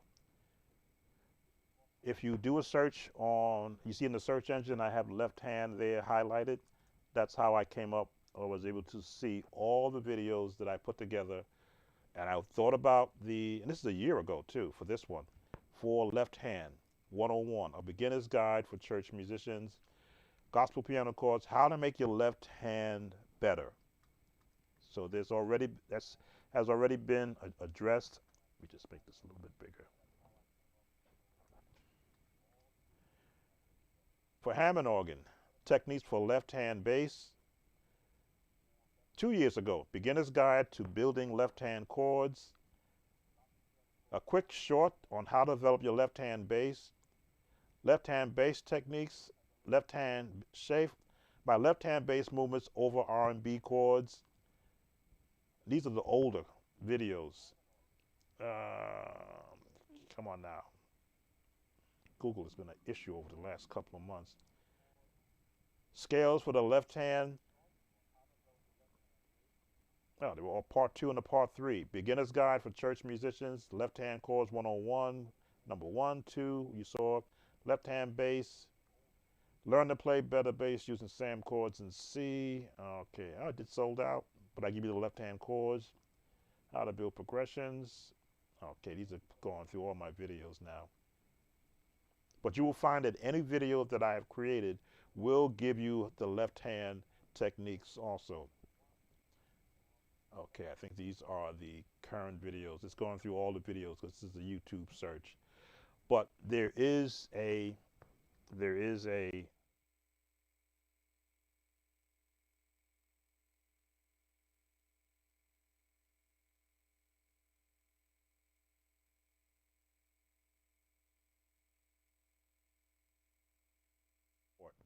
now when I say chord support, if I'm doing a melody, but I still want to hear a chord.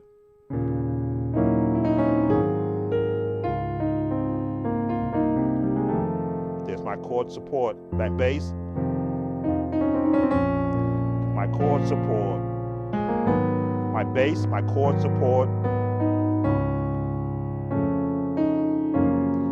my bass, chord support, chord support on the left hand, my bass and my chord support. Fillers so that it doesn't sound so empty. I want to sound as full. Chord.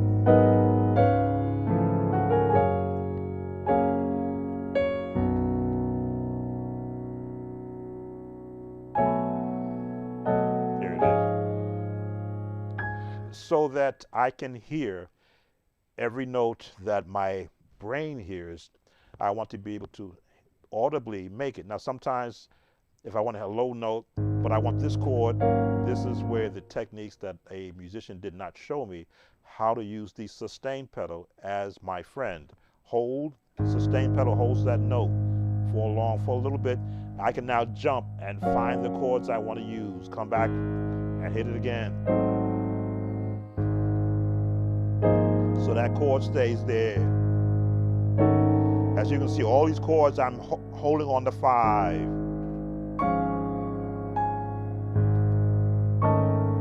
There's my support, but this is missing. There's the support.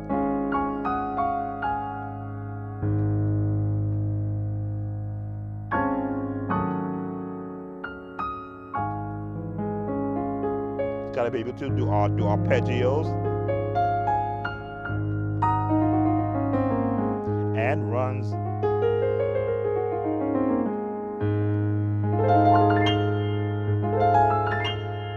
Still didn't get that right.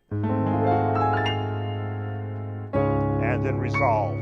So the left hand is your lowest note for the support of all the notes above it, and also an additional chord mate when your right hand runs out of fingers. I got no fingers left, but there's my help. I lift my hands in total praise. Just finishing out my chord. To you.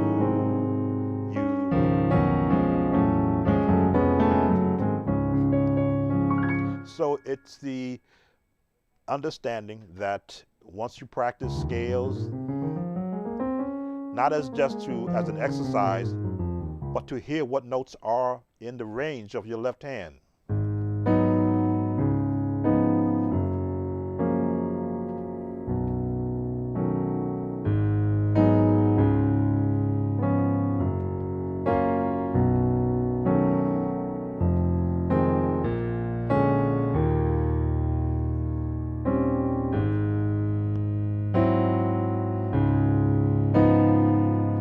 To hear those chords based upon where the notes are in place. So I can now do basic patterns. Now, again, it gets tricky.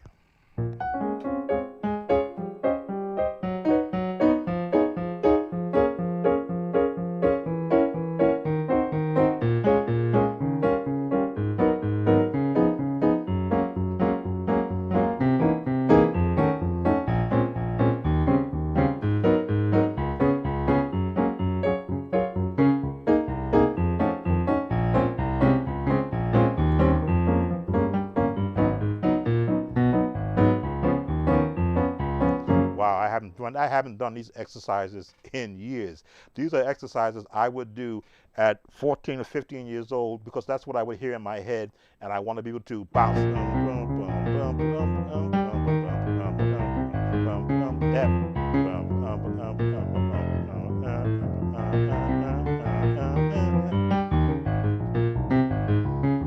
I wanted to be able to do that on my left hand. So I would just practice that. Hearing in my head the chords.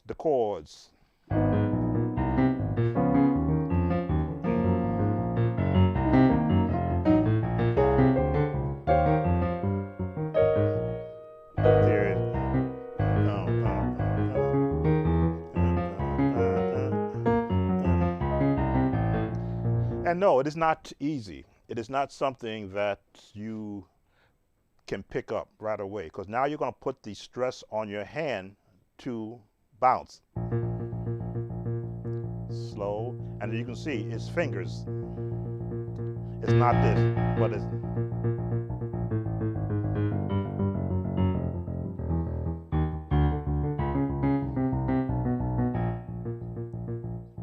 And you have to be able to hear low, high, low, high, low, high, low, high, low, high. And your ears have to respond to what you want to be.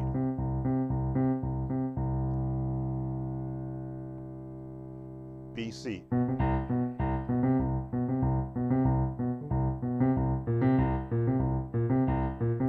What was that bass run?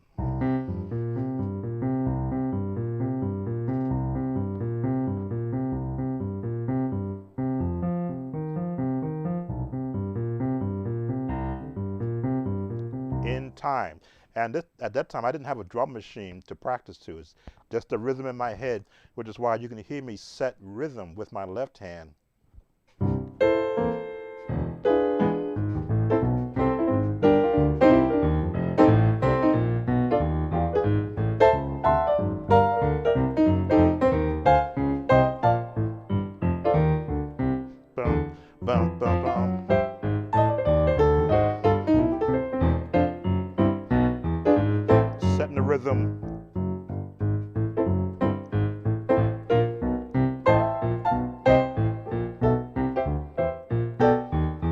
6.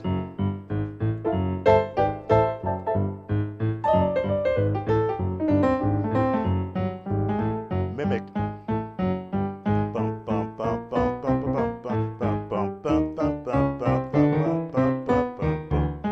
They both work together in tandem.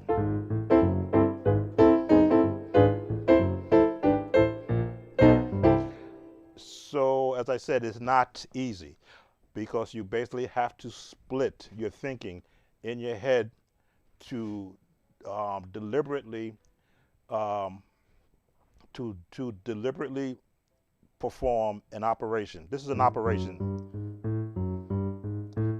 playing a walk up in A major, but adding a minor chord, 5,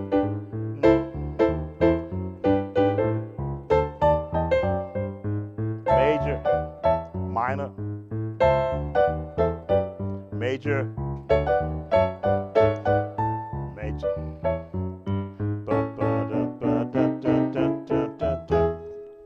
D, da, da, da, da, da, da, da, da, G, da, da, da.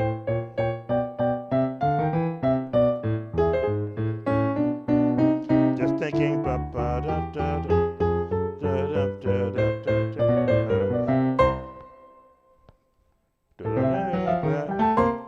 I made sure that whatever I could do on my right hand, what I could do on my left hand, my right hand had to be able to mimic it.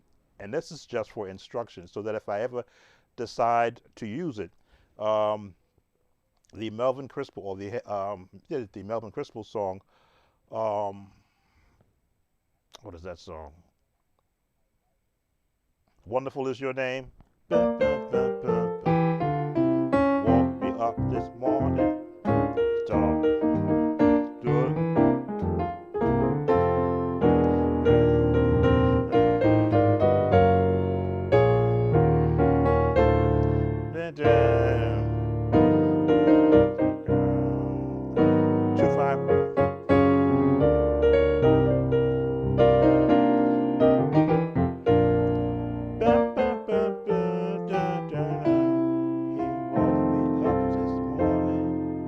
As you can see, support chords.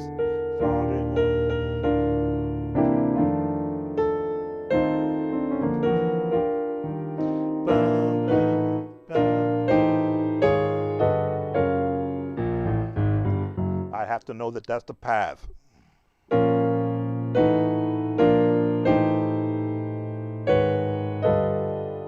the right hand has to know its path.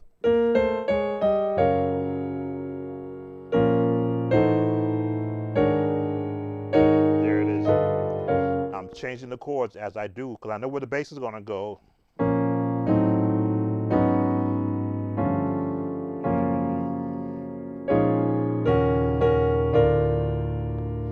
Tritone, support chord, 2, 2, 5.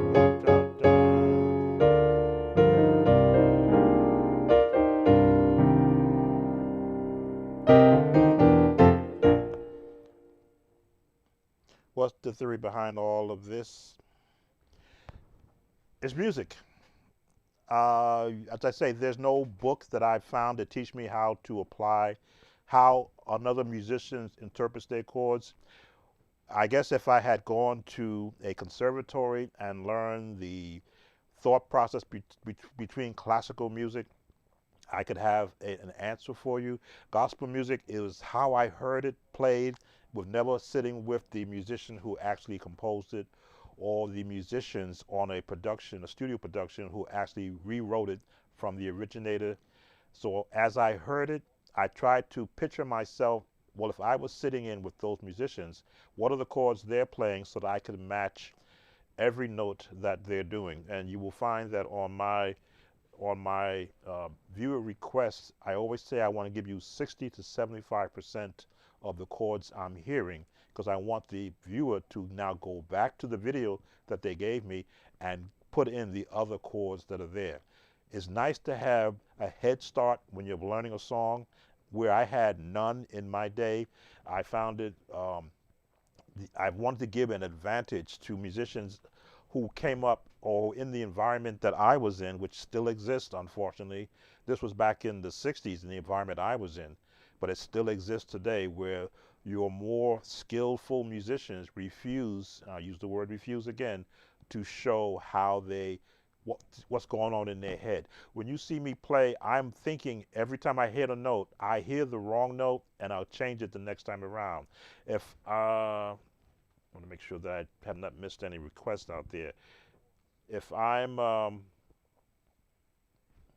learning a song and I don't know it as you saw me do, I'll listen to it first because I want to hear first what key it's in, what are the chords I can recognize that they're using, what is the path of those chords in that song. Let's see, can I pick a song that won't offend YouTube? If I were going to, I always go to Richard Smallwood songs because his songs are very simplified in how they're put together.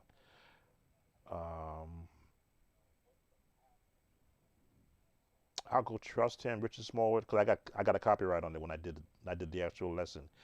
But when I hear a Richard Smallwood song, Trust Him, and he opens it with that first chord, I'm like, okay, I hear a seventh in there, I hear major, I hear high and low note.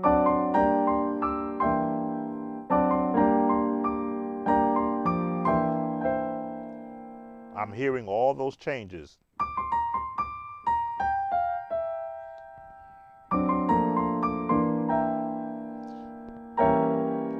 There's a diminished chord to a seventh. A major chord on the right hand, but a seventh chord in the support hand. Major chord, a minor six, no, C minor, major seven, major F,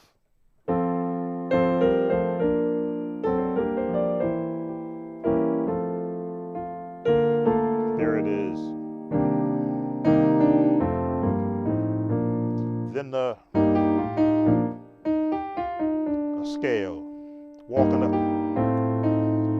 So when I hear that, the first time I heard the song, I said I have to learn that opening because that's a lesson for me that I never had to use before. Now he does have a song, Psalm 8. I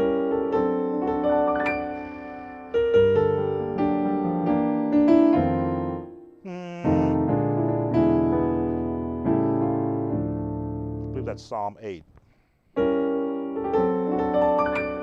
That taught me a classical turn.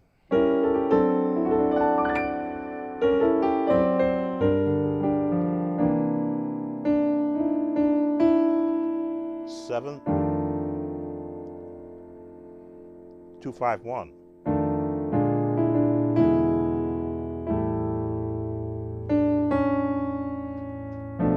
Here's how to end the song.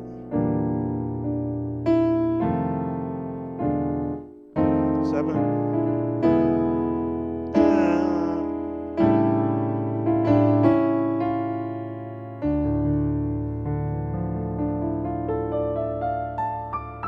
So those type of songs where I would put my ear to it, in a sense, to hear how many notes do I hear being played and where are they placed, especially when there is no singing. There's no singing on this. There's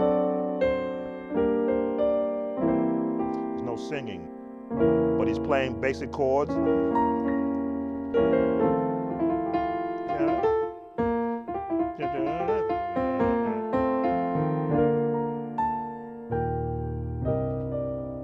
Stop playing because AI has gotten very smart on YouTube.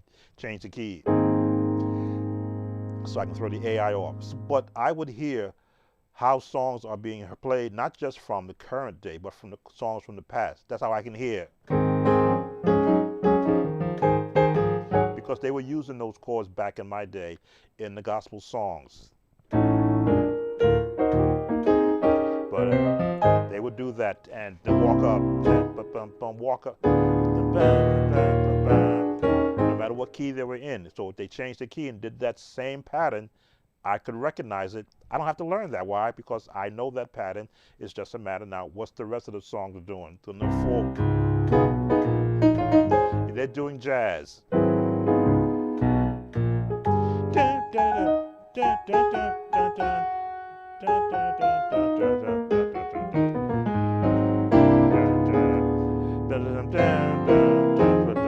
To the major, to the phi, and walk it.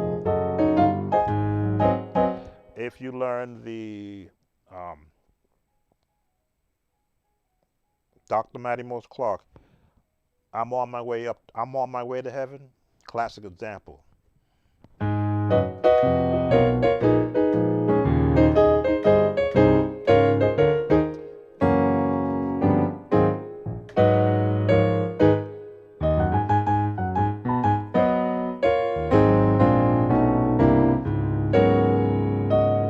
See, my left hand is doing the bass and support chords and support runs.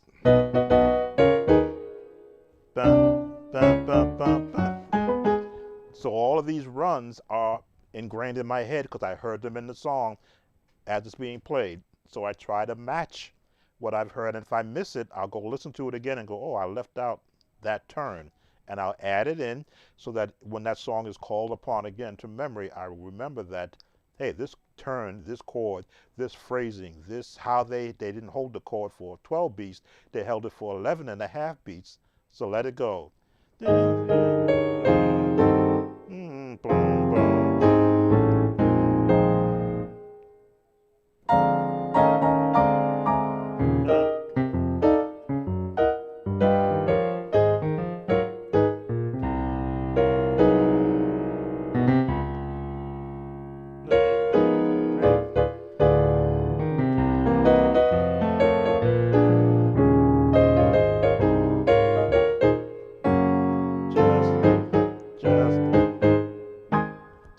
Change A flat.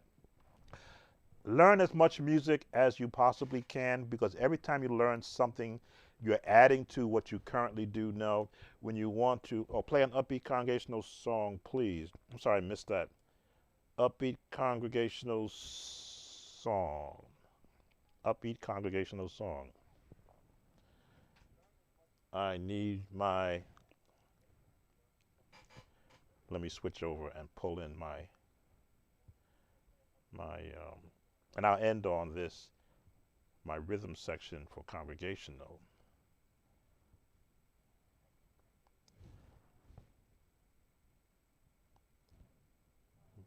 So can I pull this in?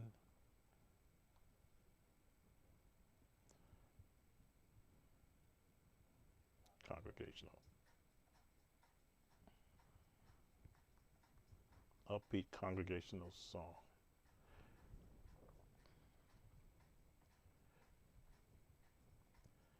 Setting up my rhythm. That should be you.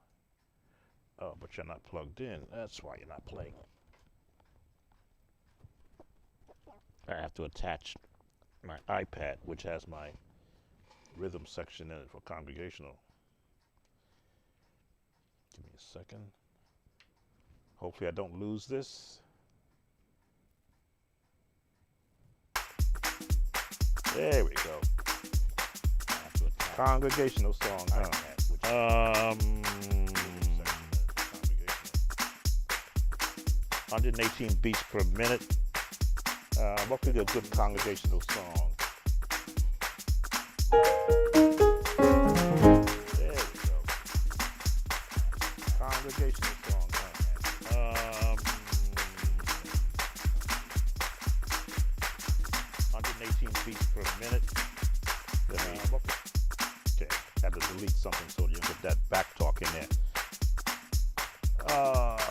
Highway to Heaven.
fast.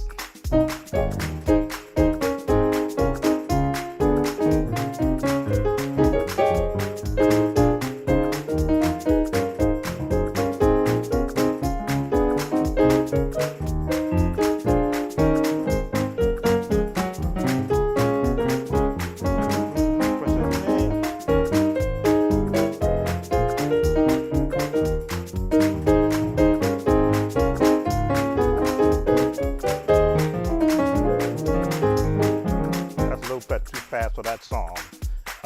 E flat.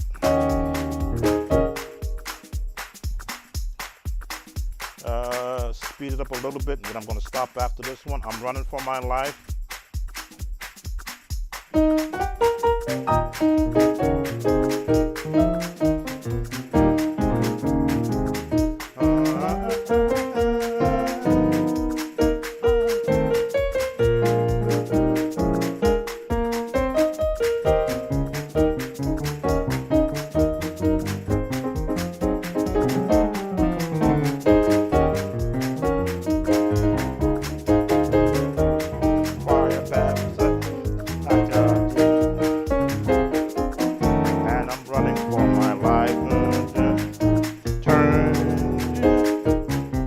Do the bass.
When you're doing congregational fast songs, your hands have to be just as fast as the song you're doing. And I'm going to bring it to a close right there, because kind of worked up the juices, you might say, to do a song like that. But I want to thank those who have come and have spent this time with me.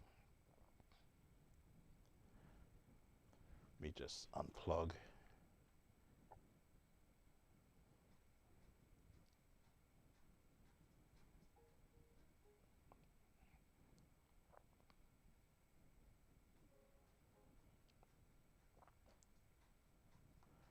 Okay, I'm a little behind on my monitoring, but that brings us to the close. And again, I always want to be conscious of those who have spent time here with me.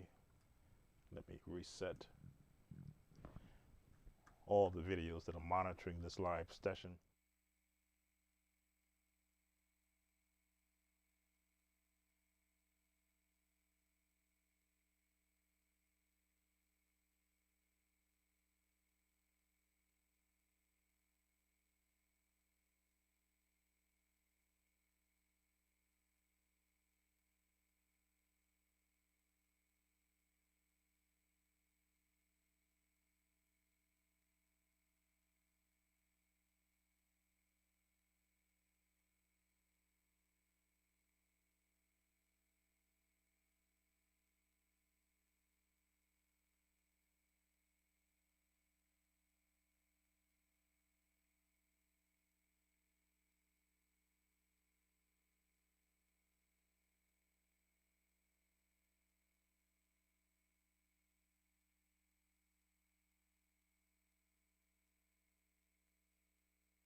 Sorry about that. I always forget to check my microphone. In fact, I was listening on my iPad, and while I was resetting it, and I was hearing my voice from 5 minutes ago, so I thought it was live. But thank you. Now I can remember all the things I was just saying. Music is a ministry of you first, internally. How do you hear the music? Not just the application of numbered system chords and the dominant seventh and the major triad and the put this chord there and that chord there. Jazz has its own terminology to fit that language of playing music. Doesn't mean you cannot borrow from its chords, because you will find, as I've said, all chords are built on a scale. It's a matter of where you place them. Knowing that the bass chords are there, which I call the family. Scales are the family, and chords are the family members. Root chord always starts with the lowest note in that chord until you play a chord on note on your left hand. That changes the root chord of that. That's when all those different chord names, as you see the Chordy app pops up, that I have to look at and go, well, what is it saying? I know what it sounds like based upon what chords I've put together from the different scales. But when you're applying them in church music, you want it to sound pleasing. What is it? The Psalm 100, which is the staple for my company name, Sound of Joy. Make a joyful noise. You don't want to sound like you're angry when you're playing or that you're sad or going through something. It should never come out in your music. And if you heard me, and if you look at the over 2,400 videos I have on this channel, never will you hear a sad note or chord or anything being played that denotes I'm in a moment of despair. Every chord has got to be uplifting when it's played, or it doesn't get sent to the channel. Even when I'm on there here live, if I'm playing a song, I'm going to pick a song that I'm going to put chords to it that's going to inspire not only the person listening who wants to learn a new chord, but myself also. This way, if I mess it up, I go, nope, you go back. That doesn't sound right. Your hand slipped on this note, or you tried it in a different key and you never practiced it. And I want to show that I'm human just like everyone else. I don't know every chord. I don't know every song. I don't know every mode, but I am capable of yet still being taught, trained, and being able to apply that to what I currently do. So again, I thank those who have spent some time with me, over 2 hours and 25 minutes now. My last 3 lives that I posted have gained the most viewership after the live than I've seen, and I appreciate those who are coming. So let me just thank those who did come in and acknowledge their presence. And that is Junior from Brazil, I believe. T Drums, Tri Stone Network, Jay Green, Igor Sousa, Richard Clark Kent. I believe that's all that have acknowledged. Thank you for spending some time with me, and of course those on my Facebook page. As always, if you wanted to make a comment, you can always re-comment on the Facebook page if you have a question, and I will answer you from the Facebook page. I am going to bring this to a close. I do thank again those who have been supporting. As it says, if you're not a subscriber, why not subscribe to this channel? We're not all that bad. Let me bring that up a little bit bigger there. Why not be a subscriber? You will be kept up when I post a new video or go live. Hit on that notification if you're available, if you're not at work, because sometimes I don't know when I'm going to go live until I decide to go live. We have a Patreon page which is designed for supporters who want to support me monetarily outside of the Facebook world. You're allowed to do that. What happens on that Patreon page,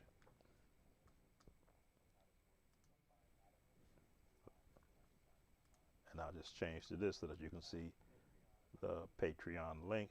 Patreon link allows you to support me directly from a financial standpoint. I keep the price very reasonable. In fact, it is the very minimum that they allow you to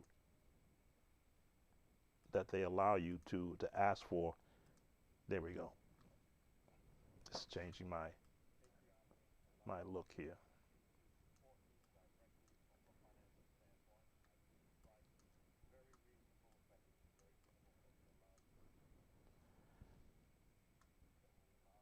Again, I have issues with presentation, so if you see me doing this, it's because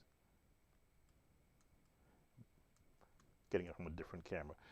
Allows you to support me, and for that support, I give you greater access to me than you have on YouTube for song requests, and I also post lessons exclusively for those Patreon members, along with MIDI files, audio files, and PDFs of information that you don't normally get, that you won't get here on YouTube. And that is for the support that you give me, monthly support, which you can stop at any time and still get access. Some have jumped on for the month and got access to all that information and then jumped off the page. Now, I have no issue with that. I just thank you for coming in and for supporting for that 1 month. But it's my way of thanking those who want to see me continue to grow what I'm doing here in this space. Again, I'm trying to, and I'm attempting to, not compete against all the other creators on YouTube who are teaching, but to keep a sound of music that came up with me in my era alive, and give support for the musicians who are learning songs of today. So if there is a hymn that I'm aware of or not aware of, I will go and research it and go, okay, I know I had to learn this hymn, but the same policy applies. Find the scale, learn the melody, and apply bass chords and then extended chords to help give a better presentation of that sound. So thank you all for spending some time with me. And this is going to be the end of our stream. As I often say, make a joyful noise unto the Lord. Take care. Sam Tobit, Sound of Joy Music Services. Bye now.